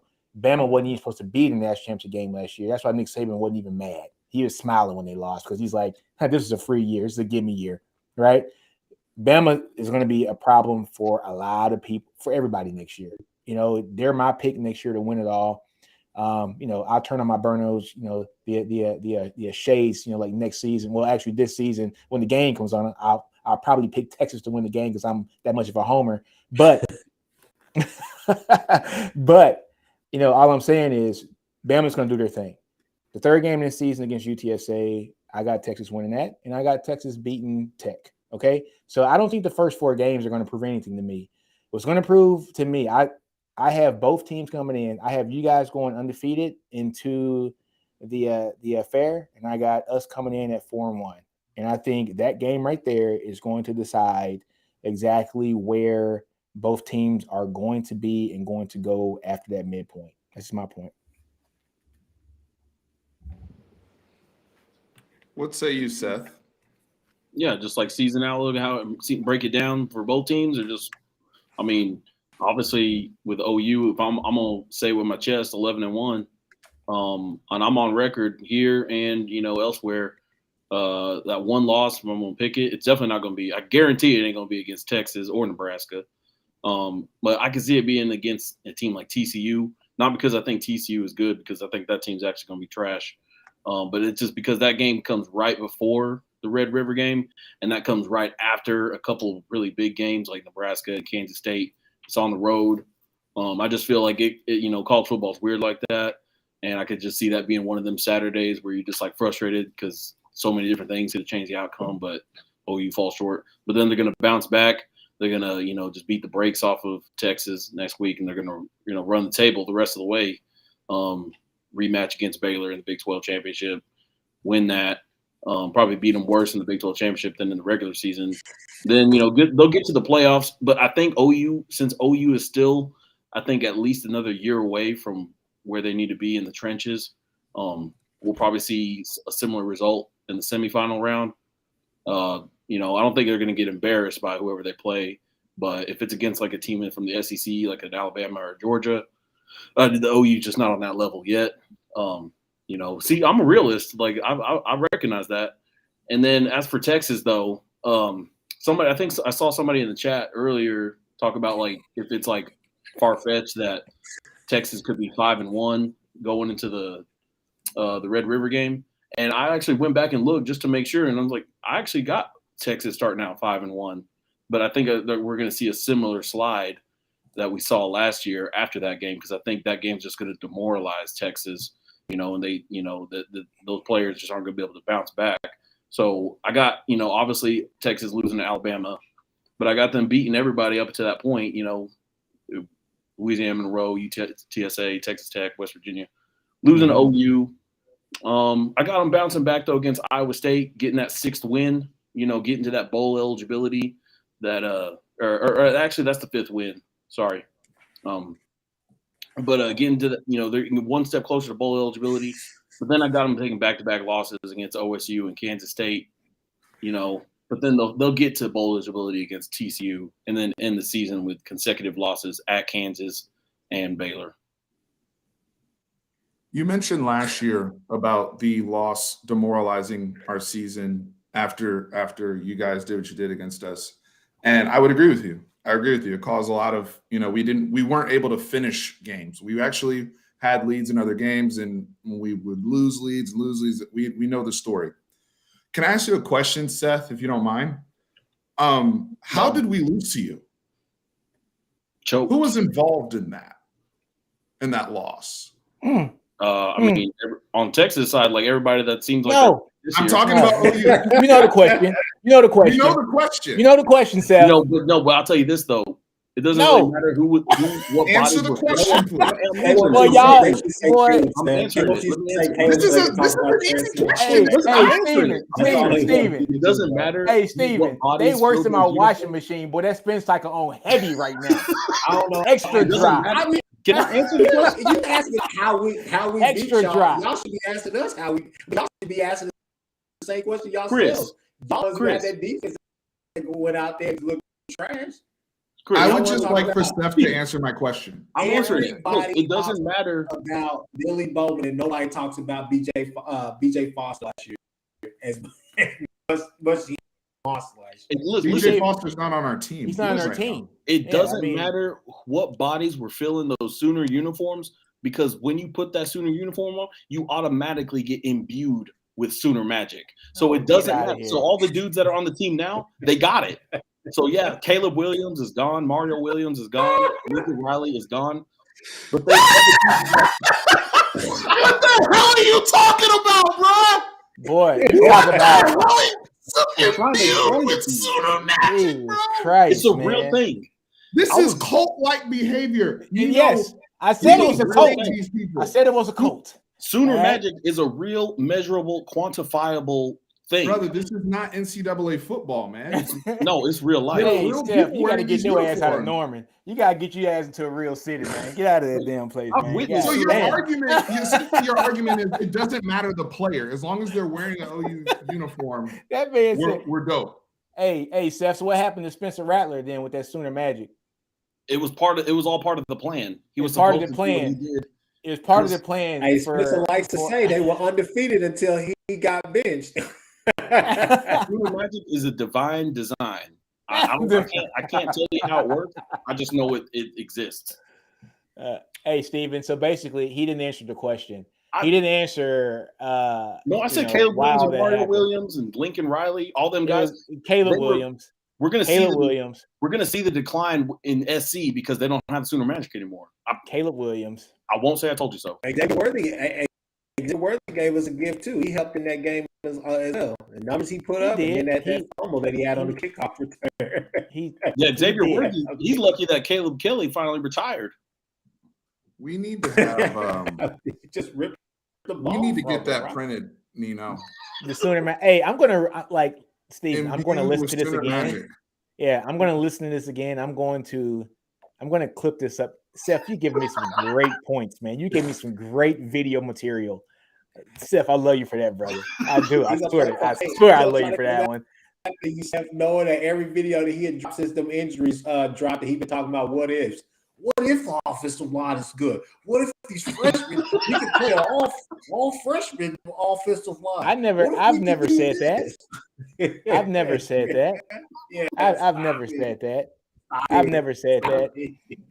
If you listen to the videos, I said that when it comes to the offensive line side of the house, I've always told everybody 2 freshmen are going to play, whether it's a combination of Kelvin Banks and DJ Campbell or Banks and Cole Hudson. That's a red flag. But is it, if they're better than what you got, in place, is it? It's not. They're not too young if they're ready. They're not too young if they're ready. Was Bijan a red flag? Was Connor Williams a red flag? Was Sam Cosmi a red flag? I'm just saying. Bijan got that OU DNA in him, though. That's why he's a special. OU DNA. Yeah, he got it in him. How? Something special. This is something special. Oh man, get it! Oh my God! Oh my!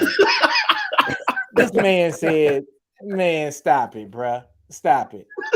This is literally Seth and the people out here that don't understand what the doom that is coming to you. This is how you look, bruh. I'm trying to tell you as your man, bro, in life. Like, this is how you look, fam. I'm not even trying to cook right now. This is literally how you look and sound when you talk about imbued with Sooner Magic, yo. Hey, Seth, People are gonna get hurt. I hope you guys don't go to BUSR listening to Seth and losing your money. I hope that doesn't happen. I would love for you to put your money on BUSR, but jeez, man. Anyway, go ahead. Steven, what bet are we making this year about the? I mean, we can make it in when we make a video before the game. What bet are we making this year? Are you wearing another jersey or what? Sir, I mean, the bet to me should be OU and making the playoffs. Let's make a playoff bet. Oh, that's what you want to do? Let's do it. You just don't want to make it about the single game. I mean, Imano, like on the field, you don't want to make it bad about what you want to do. We bro, why your tone going down, bro? Are you that shook by what I just said? Your brother is let's do it about both. Let's do it about both. Yeah, let's do it about both. Then put your money where your mouth is. Let's do it about both. I'm going straight to the top. 11-1. He said I want to do it about both though. I'm telling you what I want to do.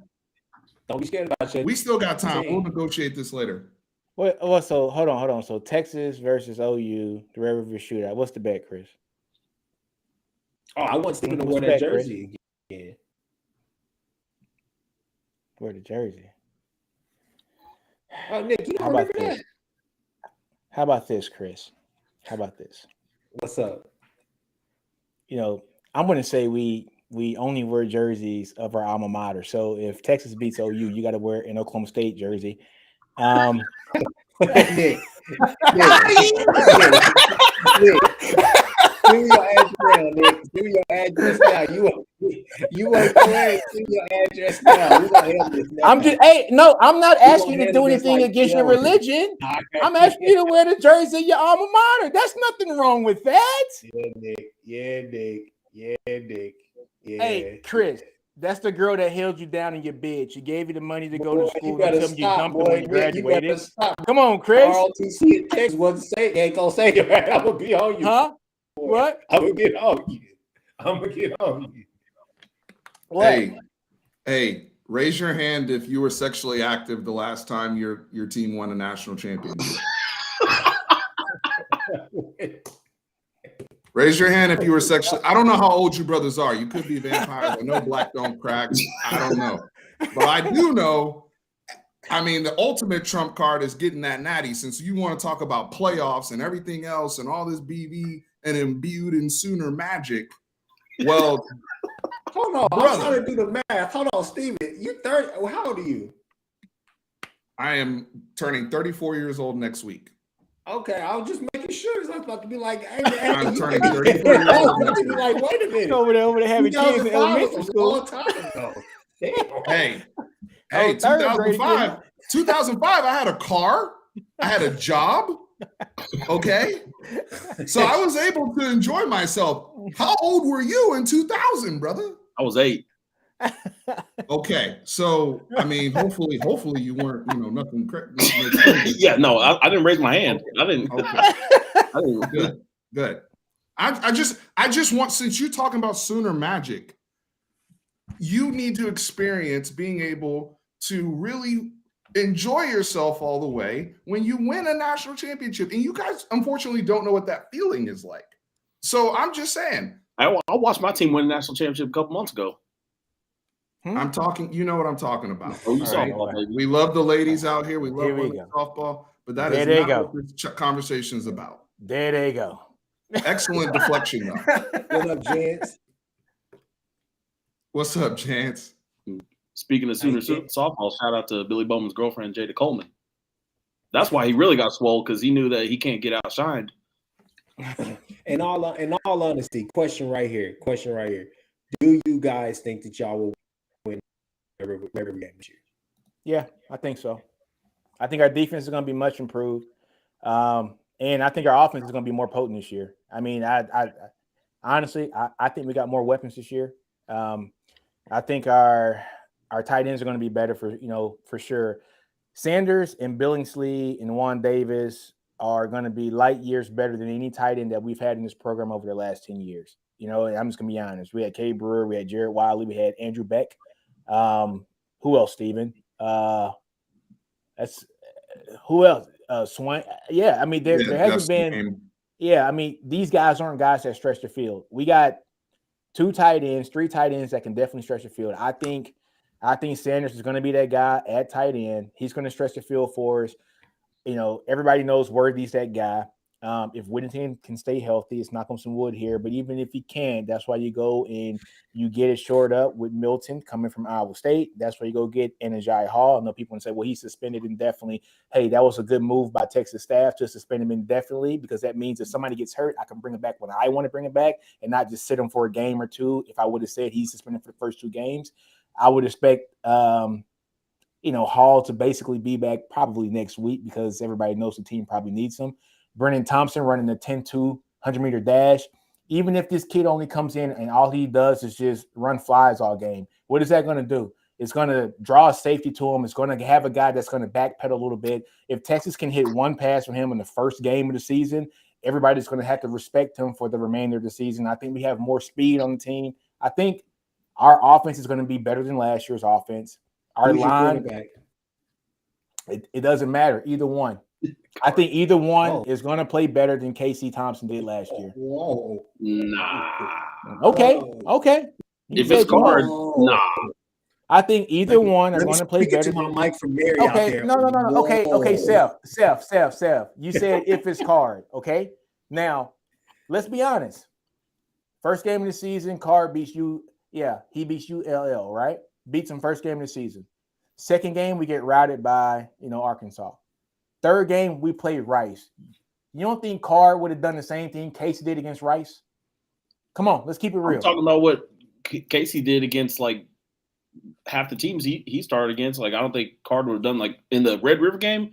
Oh, they'll definitely ain't jumping out 28-7 if Card starts that game. Did you see the first touchdown was a play that went 5 yards that Xavier Worthy took 75 yards up. It's not like Casey Thompson made a hell of a throw for that play to get down the field to get a touchdown. That's you know on what I'm the saying? defense staff. We had 10 drives in the second half where the offense stalled from passing. It just was what it was. Look, if Card were to play those first 5 games last year going into the Red River shootout, Texas would have had the same damn record going into that game. It is what it is. Also, right now, the Card stuff is still rumors. I know that's being reported, but until the head coach comes out and says that, or I actually get confirmation from people I know, I'm not conceding any type of race or quarterback battle. But if you want to talk about Hudson Card or anything like that, I completely agree with Nino. I think this quarterback room, especially with seasoning as a freshman, and the development that takes place with Steve Sarkisian, with AJ Milwee, some of the best quarterback guys in the country. There's no reason why we won't be productive offensively. Here's the other thing, too. From an OU perspective, if you're asking about the matchup between our two teams, if I'm looking at it from a preseason perspective, I see it took miracles to beat us last year. Miracles. And Sooner magic, right? According to Seth. That was Sooner magic. Steph, I give you that. That was Sooner magic. That was Sooner magic, right? I'm sorry, but Eric Gray is not Kennedy Brooks. We don't need him to be.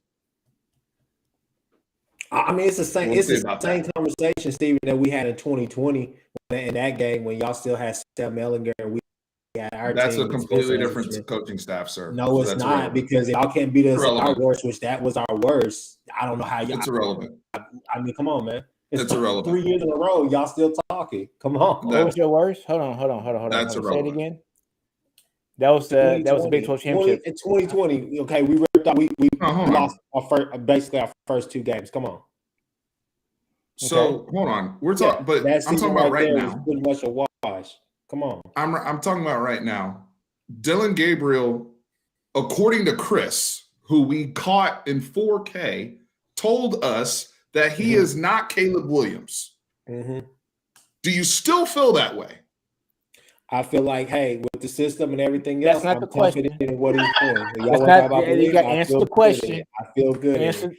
no, I'll answer the question. here. OU wins by a bunch, a landslide. It's not even close this year. I got a feeling, I got a hunch, and I'm gonna go with it. And real quick, before I forget this point too, Nino, you were talking about earlier about all the speed that you got on that team. Yeah, we had none last year. We had no speed last year. Yeah, and on offense, he was a Brennan Thompson. The dude is definitely a 10-2, blazer. Xavier Worthy fast. Yeah, Steve Sarkisian don't know how to use that speed. I mean, look at Keelan Robinson. Didn't know how to use it. He can't. No, I don't want to hear that because all the reports are Keelan can't catch the ball. So I'm going to have him on the field. That's why Keelan can't catch the ball. But if you're an offensive genius like Steve Sarkisian is billed as, like you would know how to get that dude the ball, right? And I mean, he just why would do you? it. Okay, so at running back, you want Keelan or do you want Bijan in the back? I want the Bijan, man. I'm sorry, I want Bijan. Keelan gives you something that Bijan doesn't.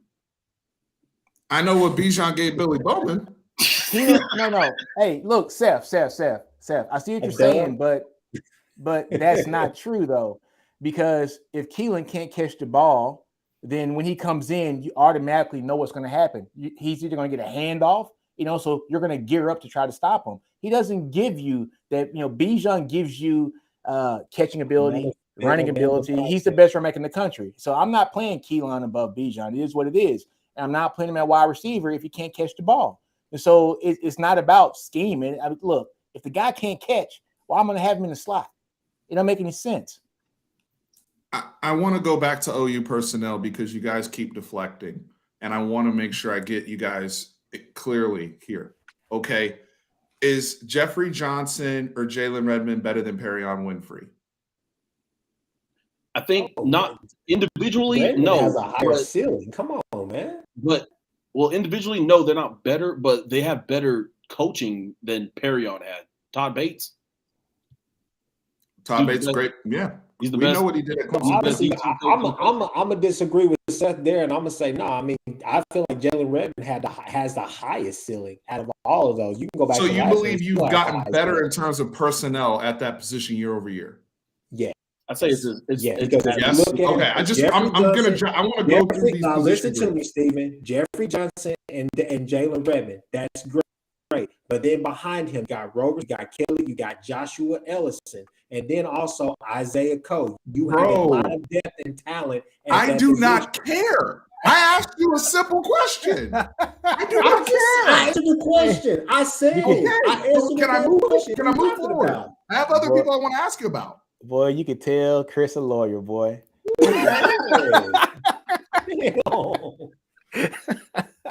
I answered your question directly. I gave more proof. What else do you want, Steven? Come on, man. I want the question answered. I don't need the extra shit. I want the entree. Yeah, you over here telling me about third string brother. I said Jalen Redmond has a higher ceiling than Perion Winfrey. That boom. Answer your question. Boom. I want Gladys Knight, not the Pips. Oh boy. Are we good? Yeah. Next position. Reggie Grimes and Ethan Downs are upgrades over Nick Benito and Isaiah Thomas? Not this year. Ethan Downs next year, though, is going to be that dude. We got better in personnel there?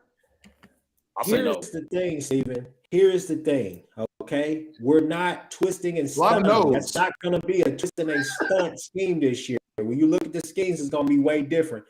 I just want to see talking season almost. I'm asking about personnel. Didn't ask you about team, bro. Y'all can keep talking all y'all want. I saw Nick. I'm asking about personnel. You're telling me no. I saw it. Y'all, I mean, we sitting there asking about y'all. But why are you talking about Texas? We're talking about OU personnel, Chris. Downs and Reggie Grimes go out there and do that damn thing. You want to sit here and compare and contrast to last year. You keep talking about, oh, this is irrelevant. All these points about last year. Well, that's irrelevant. Let's talk about what's actually relevant. This year, I'm talking about year over year. You brought up that from a previous coaching staff several years ago. Well, if that's irrelevant from last year, then the shit that happened at Texas last year should be very irrelevant too. Then we can't have it one way. You can't have it. OU's only relevant this year, and now the shit that happened last year, it's not relevant. But Texas, what happened last year? You see what happened there? You can't do that. It's either you gotta take how you give it, man. You gotta take how you give it. Hey, y'all, check my pinned tweet just for the chat. Yeah, we can go ahead. I just wanted them to, in case they missed it. Let me see this, man. Let me see this. You probably it's an old tweet. I pinned it especially for today. Let me see. Just for today, I pinned it. But I mean, go ahead. I mean, next, linebacker, that's definitely an upgrade. See, Seth, this is what you do.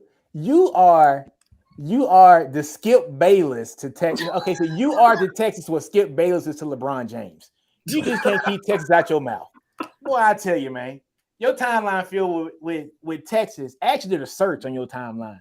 Texas pulls up more on your timeline than OU DNA, OU football, all that combined. Texas pulls up more on your timeline than that. I'm about to print. You know what? I'm gonna print those receipts. Yeah. I'm gonna print it out. Texas. Nick gonna make another little video. He gonna make a video about you now, Seth. Hey man, my videos be facts. I don't know what y'all talking about. Don't be hating on the videos. They be them facts. Video about you too, Seth. They be them facts.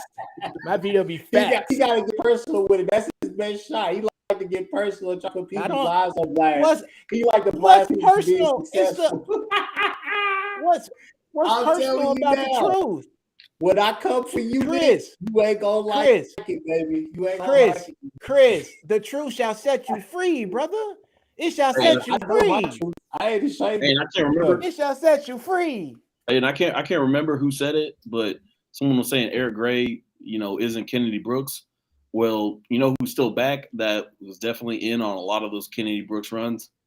Drake Stoops. Dude, that dude's gonna be blocking downfield for whoever's carrying the rock. He's gonna be embarrassing somebody, some former 5-star. Every time we talk about a slot wide receiver, somebody got to bring up Drake Stoops. This is what I tell you. Whittington was gonna finish seasons. Oh my God! And guess what? He didn't finish last year and had more yards last year than Drake Stoops had in his whole career. Get out of here! Oh my God! Get out of here! Drake Stoops still gonna get drafted higher than Jordan Whittington. Child, that is true. Now that is true. Child, put that on the USR. Put that on, please. What, into the military? He gonna go into the draft. Yeah, he gonna. Yeah, National Football League player. Yeah, hey, Chris liked that joke. That was a good one. He did like that one. He liked that one. Chris knows it's true. Chris couldn't lie about that one. That was funny. Yeah, that was funny. Oh man! All right, we're gonna go for a few more minutes here, and then we'll wrap up. I was gonna ask, what a successful season even means for you guys, but clearly it's, natty or bust year one with Brett Venables, or else there's trouble in paradise there in Norman. And so, at this point, let me ask you this, both of you. I'll start with Seth. What do you have any concerns for OU football, or everything is perfect, everything is sunshine and roses, we're imbued with Sooner magic, and we're just going to do the damn thing, and you're going to keep waving your pom-poms, and everything's going to be okay? Do you have any concerns? I do. Are there any questions? I do have concern. Please. My number one primary concern for OU football this season is QB depth. We talked about it a little bit earlier, but after Dylan Gabriel, it's not that there's nobody there. It's that there's a lot of people there that are a lot of question marks, or just probably not going to be, their ceiling isn't what Dylan Gabriel's is. So God forbid if something happens to Dylan Gabriel and, he gets hurt, misses. I say if he misses more than 3 games, then I think OU could, potentially finish somewhere around like 9-3, and that would be a disappointment. But I think as long as he's healthy and he's playing in all 12 regular season games, OU's just going to keep rolling. And I'm on record already, but I'll say it again: 11-1, 10-2 at worst. If they just have one of those fluky games, but Seth, QB depth question for you. My concern. Question for you. I agree with the QB depth thing. We did address that earlier. How many new starters will you have in your 20 on your out of your 22 guys? How many guys are new starters this year? Damn. It's weird with defense because so many of those guys, they might be like first-time full-time starters, but a lot of those dudes have like reps that former starters have, just the way Alex Grinch liked to sub. He liked to play like a million different dudes every game. So a lot of those dudes have experience. But offensively, I'd say probably half, 5 or 6 guys probably have starting experience. I'd have to go look. I don't know the numbers off the top of my head. But, there's dudes like Marvin Mims, Braden Willis, Anton Harrison. I don't know. I think Eric Gray might Morris maybe.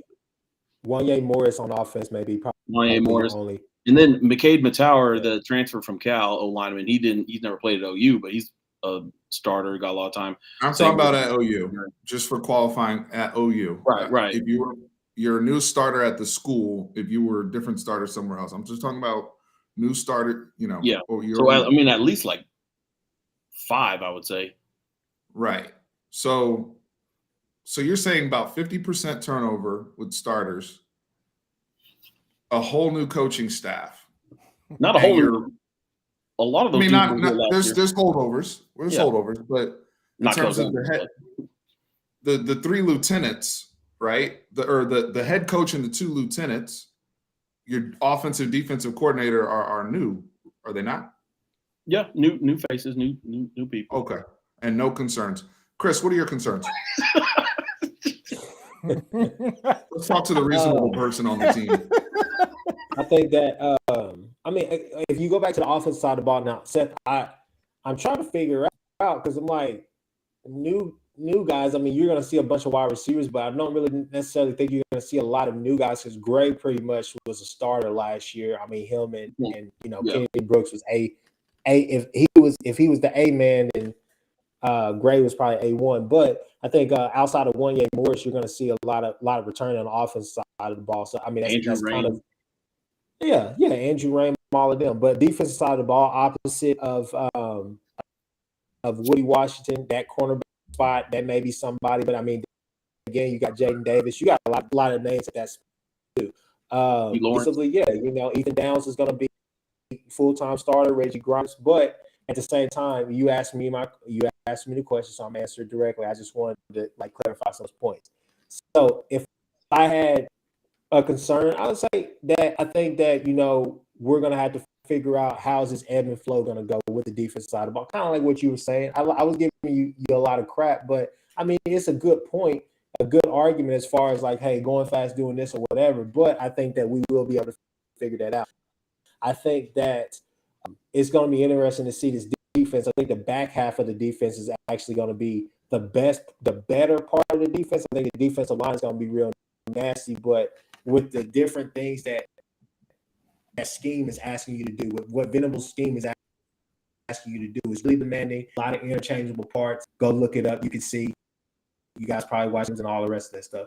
So it's going to be interesting to see how you get that continuity, going into a game like the Red River Shootout, which we all say is the benchmark teams.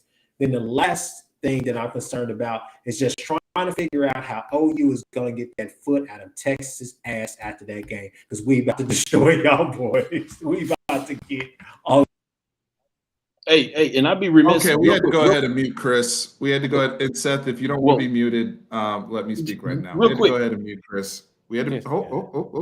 I want to address this real quick. You guys told me when I brought up the LSU defense, I'm taking notes here. You guys told me that Woody Washington, when I brought up Christian Fulton and Derek Stingley, that we were all these people on defense and in the secondary, and you bring up Woody Washington, and then fast forward however many minutes later, you're telling me you have questions about DJ Graham and Jay Davis and Eaton and all these other people. Which one is it? I didn't say I had questions about it. I said that you're gonna have to figure that out because Venables is on record. There's 8 guys back there that could potentially play. It's not a question mark opposite of Woody. You're just saying that, okay, who's going to be the guy that steps up in camp? DJ Graham has been hurt.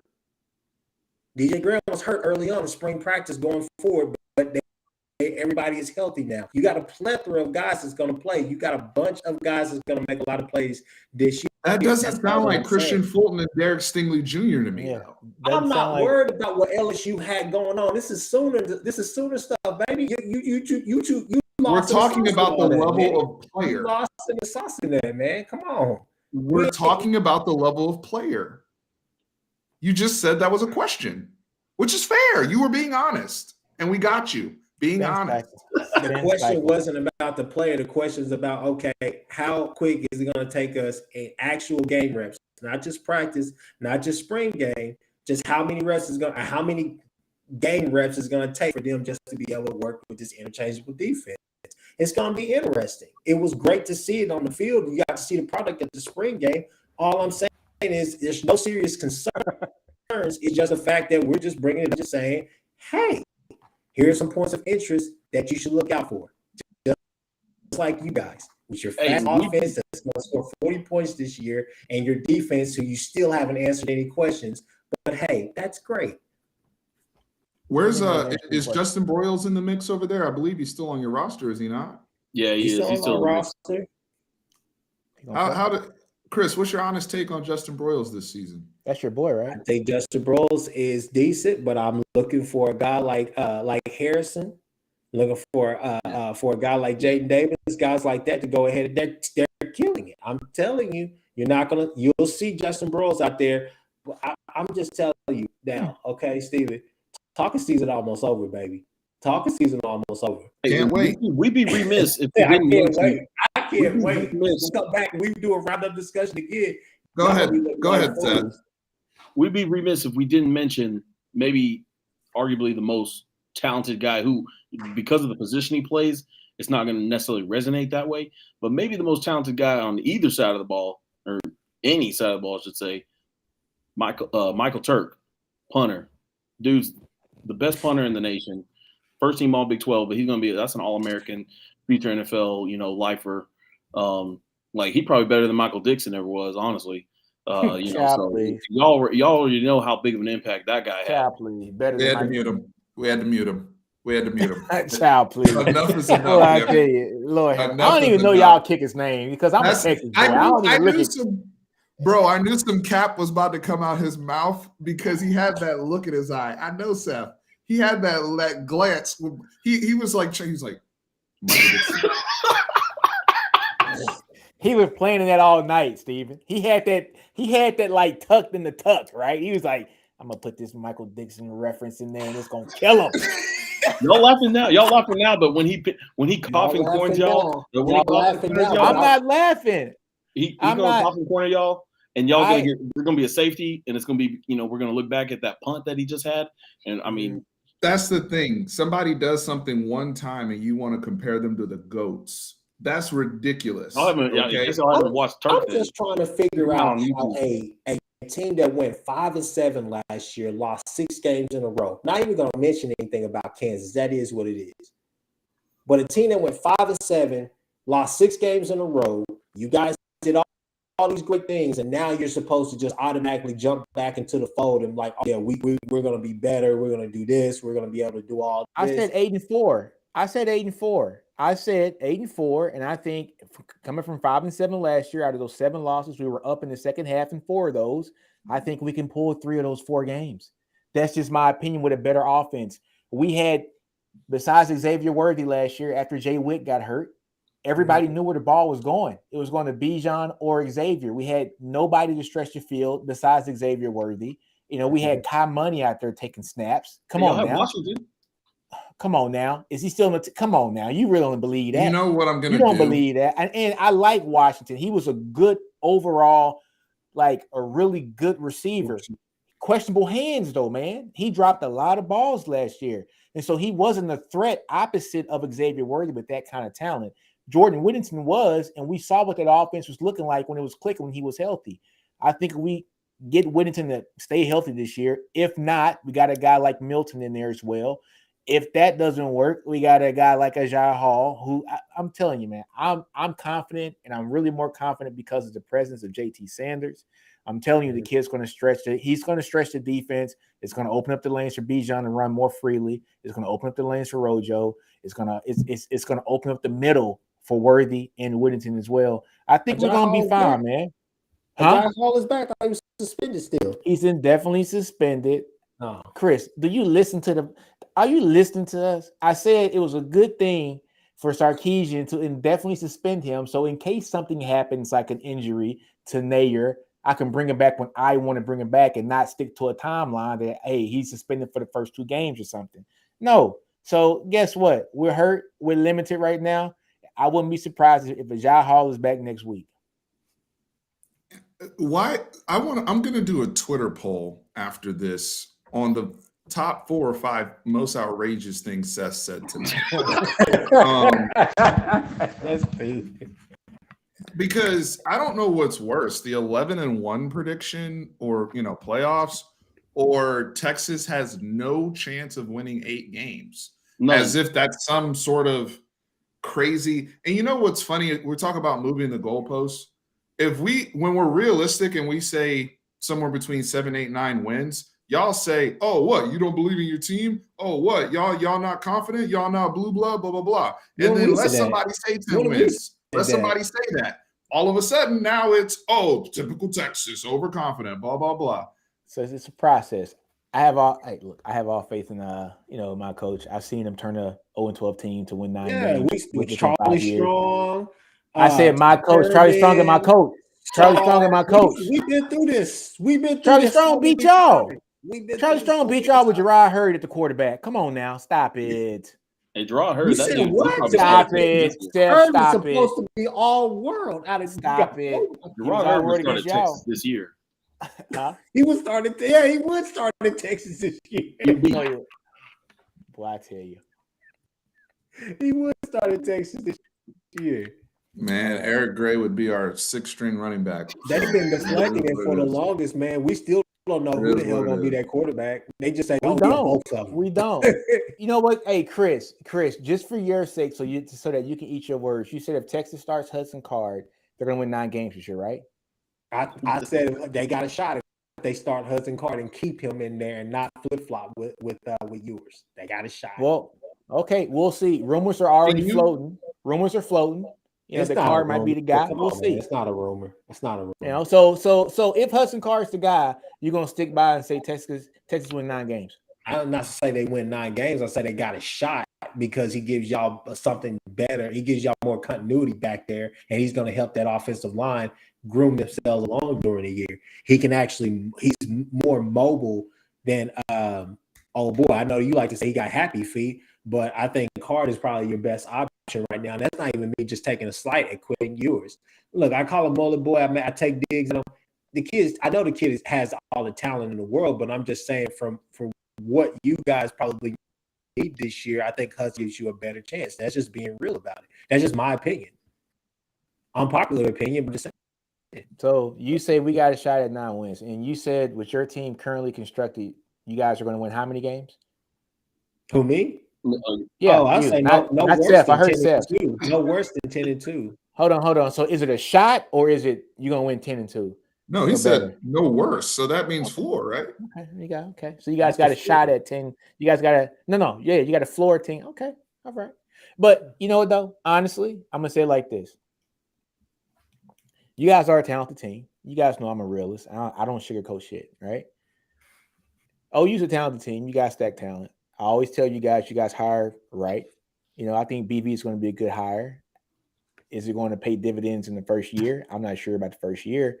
I think down the line, if he matures into a head coach, meaning, some of his he just has to know how to be a head coach. Look, it takes time. It takes time, man. I'm not knocking him. It just takes time. A guy who's first year head coach and he's coming into Oklahoma, which is a blue blood program. I don't care how many defensive team. I don't care how many years he's a defensive coordinator.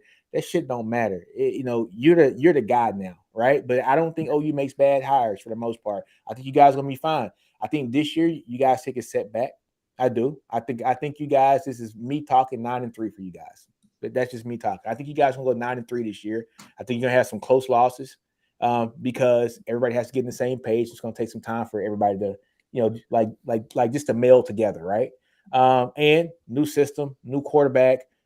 Players got to learn a new system. It just is what it is. But you guys were set up better for this than I think Texas was set up last year when Sark took over. It just is what it is. You guys got more talent across the border, along the offensive line, which we struggled at. It just is what it is, folks. You guys know that. You guys have more talent. We had 18 scholarship commitments over the 5-year period prior to Sark coming in, the lowest in the Big 12, tied with Kansas, which is why we're having dog fights with Kansas over the past 4 years because we don't have the trench work. You guys were second in the Big 12, 21 offensive linemen over that time frame. Baylor was number 1 with 26.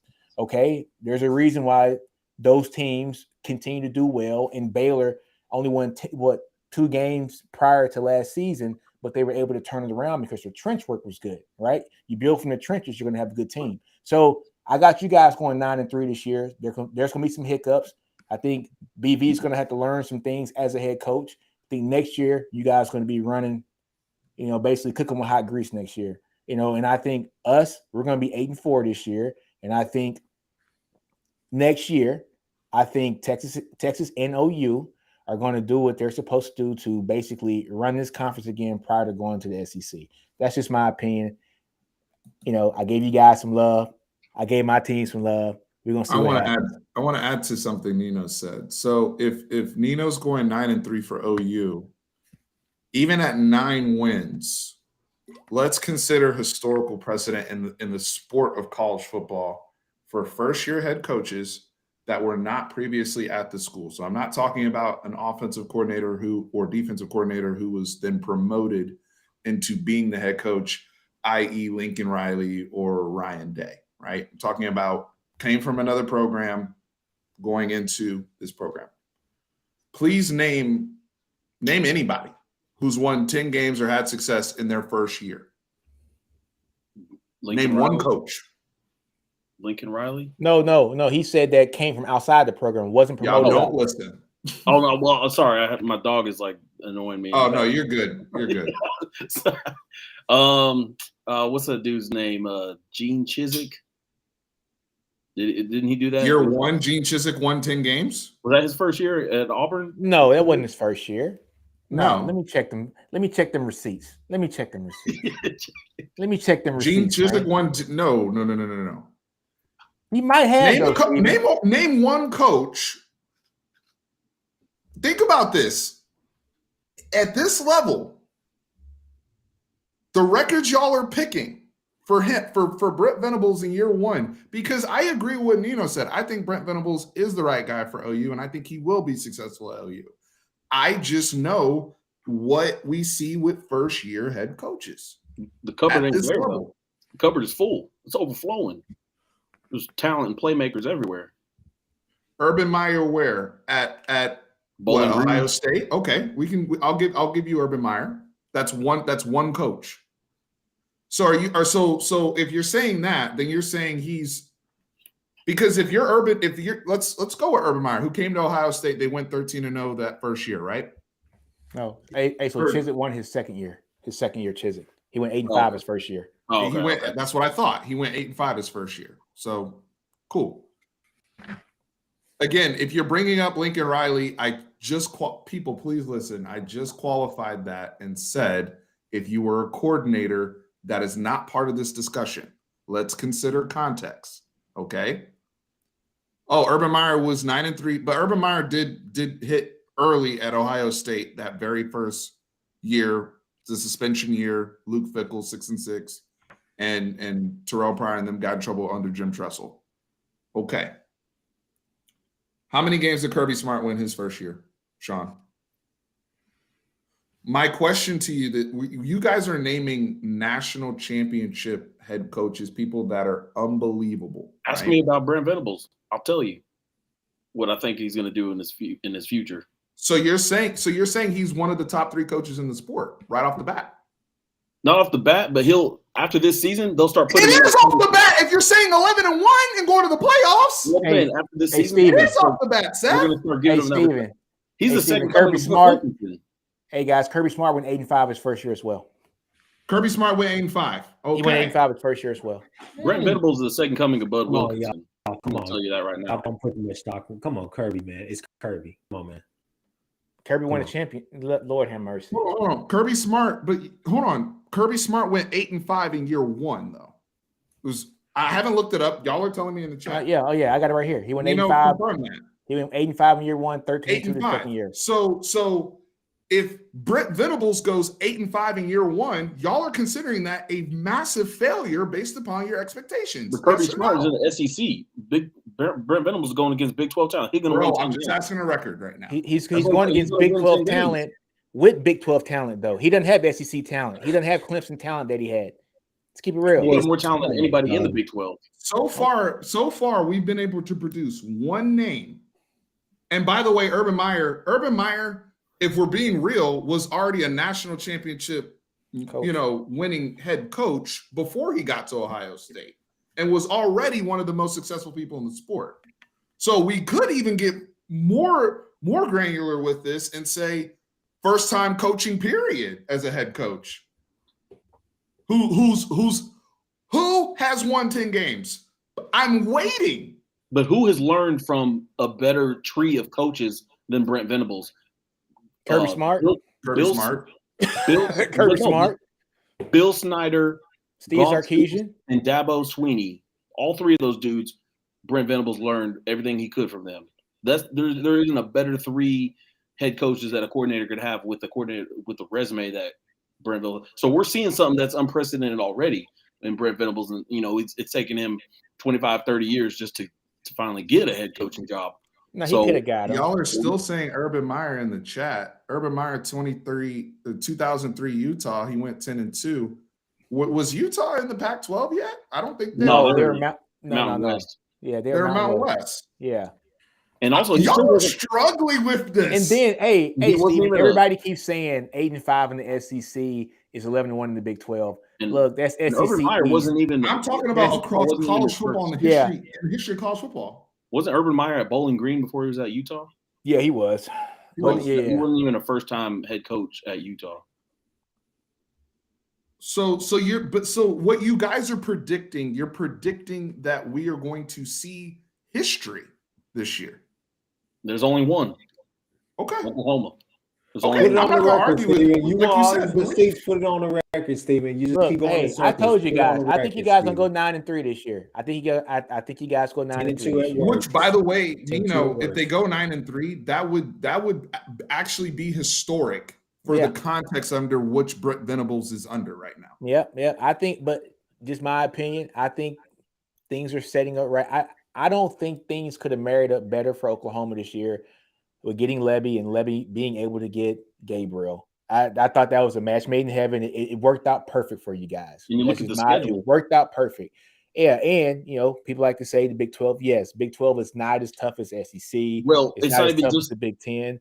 It just is what it is. But it's not even just who the teams are in the Big 12. But you look at, like, if you take a look at the media preseason poll, the top 5 or 6 teams that are voted in the poll all have to come to Norman, except for Texas, which is obviously a neutral site. Yeah. So it's like they're getting the supposedly best teams in the conference at home, and OU's not going to lose at home under Brent Venables. Period.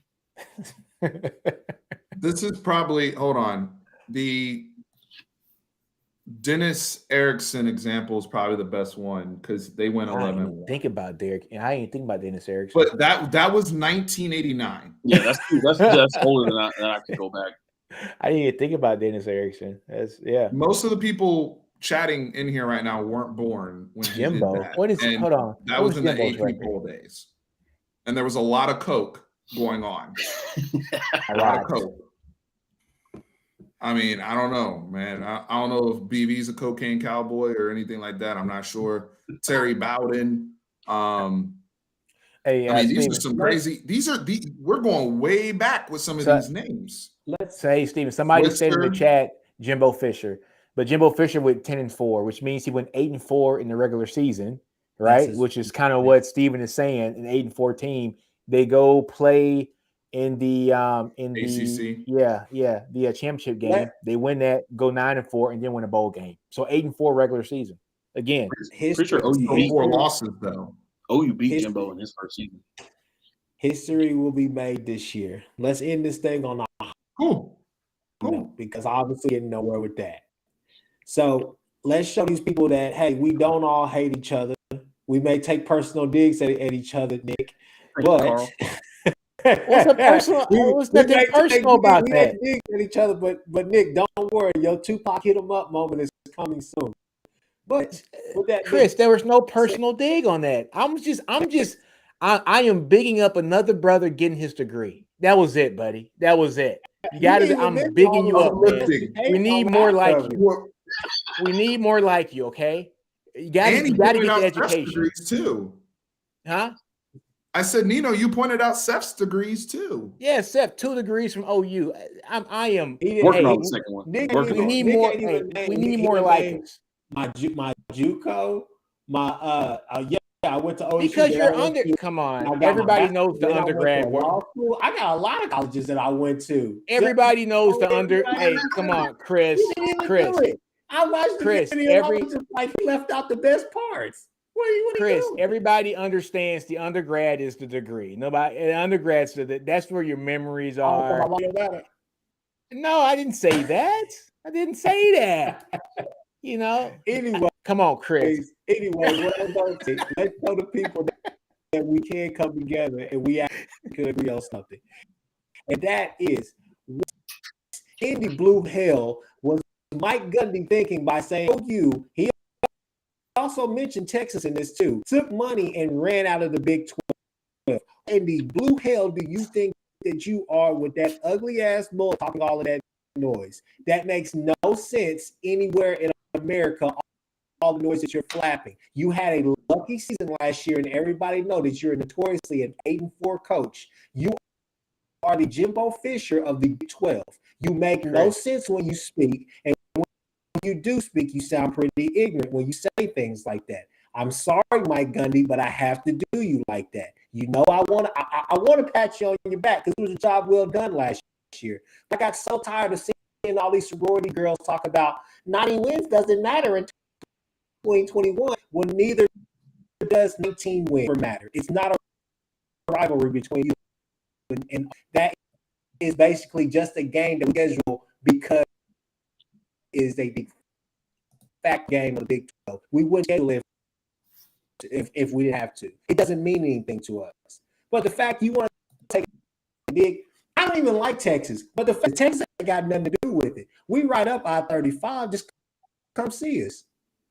Come see us. Chris, get your head coach, man. Get on your head coach, man. Tell Mike Gundy, get your head coach. I'm telling you, man. Hey, I like that, Chris. Gundy. I like that. I like that. That's fine. Y'all see his one-handed push-up today? Huh? You see Mike Gundy's one-handed push-ups he was doing? No. Like, it was like, you know, what's the mullet touching the ground he was doing? Was it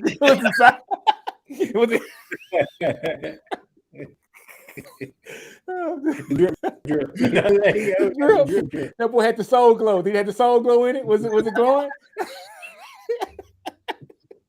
I saw the vibes and I gotta change the channel.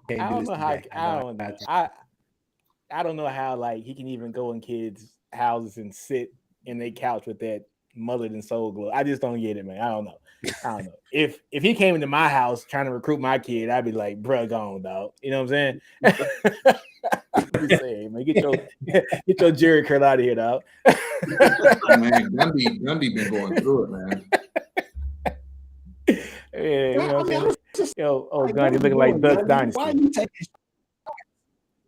Yeah, I was like, I just didn't get it. I was like, Gundy, why are you taking shots, bro? You need more bulletin material. They already they about to come and blast y'all. It's about to blast y'all this year. Hey, Steven, I got one thing to add, man, prior to us leaving, man. Let's talk about the Texas offensive line for a quick second. All right. I know Chris brought it up earlier. With the freshmen starting, right? So this is my take on this, Steven. And I'm gonna say this, it's gonna probably be the last thing I say. It's not a bad thing to have these freshmen come in and start off the bat. I think even with the freshmen starting, we're gonna beat ULM. Alabama's gonna be a good learning lesson. Hey, this is what it is. Whether we do it right or not, it's a good learning lesson. I think with those freshmen, still, we can beat UTSA. I think we can get Texas Tech. I think we can get West Virginia. I think these are going to be, by the time we get to Game 6 against Oklahoma, let these boys play now. Let them get their season in right now. Let them get that season in, right? Let them get it in. So by the time they play Oklahoma in the back end of the schedule, these guys will be ready, because we're going to have a tough test. Like folks say, like for the Texas Circles, we got a tough test in week 2 against Bama, the toughest test. And then week 12, you got Baylor, right? Baylor. So that is a good measuring stick on just how good and how cohesive this unit can be throughout the entire season. I look at the school up the street, A&M. They started 2 freshmen last year. They went 8-4, right? You know what I'm saying? So there's an opportunity, in a harder conference, right? It's just what it is. Better coach. Huh? They got a better coach too. Child, please. Jimbo's above Sark. I'm sorry. Hey, you know what though?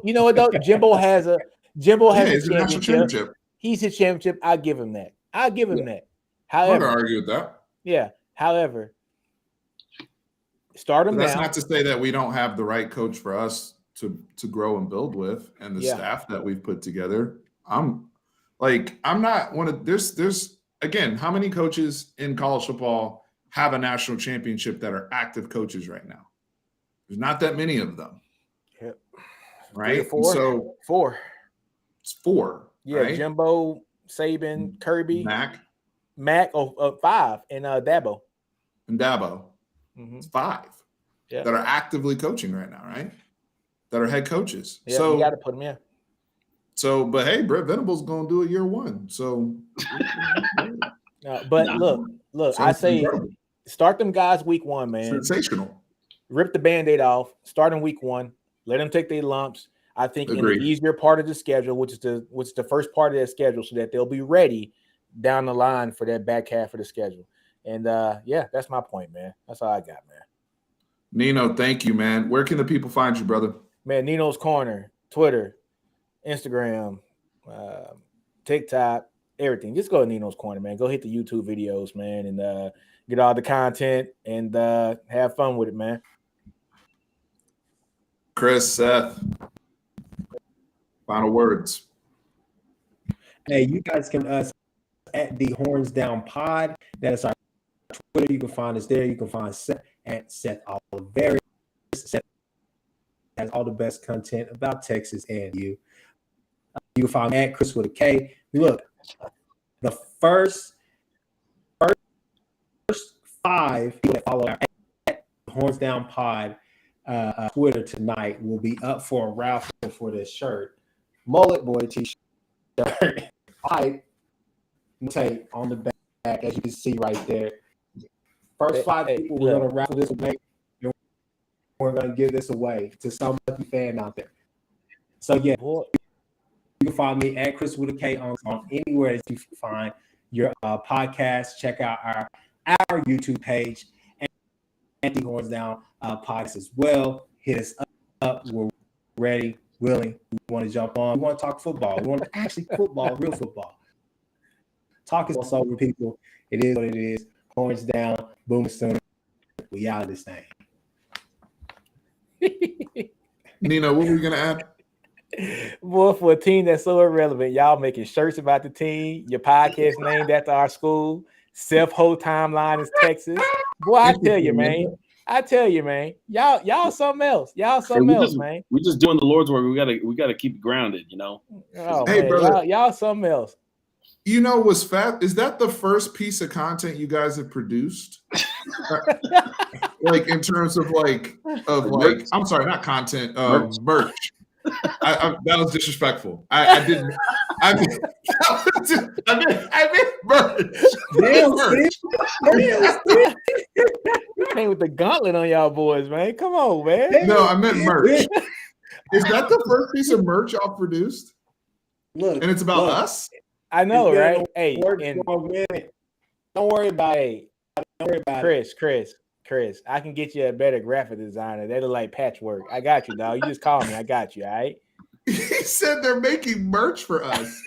No, Chris, you better be careful. Quentin will sue your ass. All right? Y'all using his name, image, likeness. You better be careful. Man, I'm about to. What name did we use? Oh, Has he man. trademarked Mullet Boy? Nah. Hey, man. Have you? You flirting with it. Yes, the likeness part of that NIL. I'm gonna have to trademark Mother Boy. So every shirt sale that Chris get, I get a profit off of it. Yeah, Making okay, royalties. okay, lawyer. Okay, lawyer. Let me write my note down on that. Mullet Boy trade. Bro said. How you got it written down, Chris? Is it pound? Is it pound Mullet Boy? Or is it just Mullet Boy or Mullet Boy one word? How is it made? It's not one word. That's Man. all I can say. Okay. Hey, don't worry. Thank you, guys. I'll go back and rewind this and watch the video. Thank you, guys. We will have the poll up soon. I need to just breathe for a second. This was a whole lot of fun. Seth, Don't forget to Chris, add me. Nino, I really appreciate you guys. Also, thank you to the sponsor, BUSR, busr.com/fanatic. Hit that promo code sports100FP, matching all deposits, initial deposits within the first 24 hours. 100% match. You put down 150, you put down 300. We're matching that. So you can go ahead and bet on OU. You're good. Sounds like the popular bet now is OU over 7.5 wins. You guys are up at 10 and 11. So you're basically saying Vegas has no idea what they're doing, which is interesting behavior. But hey, shout out to BUSR giving us the opportunity to go ahead and take care of the, your betting needs. No better partner than BUSR out there. Guys, appreciate y'all for Nino and us. We out. Horns always up. Boomer.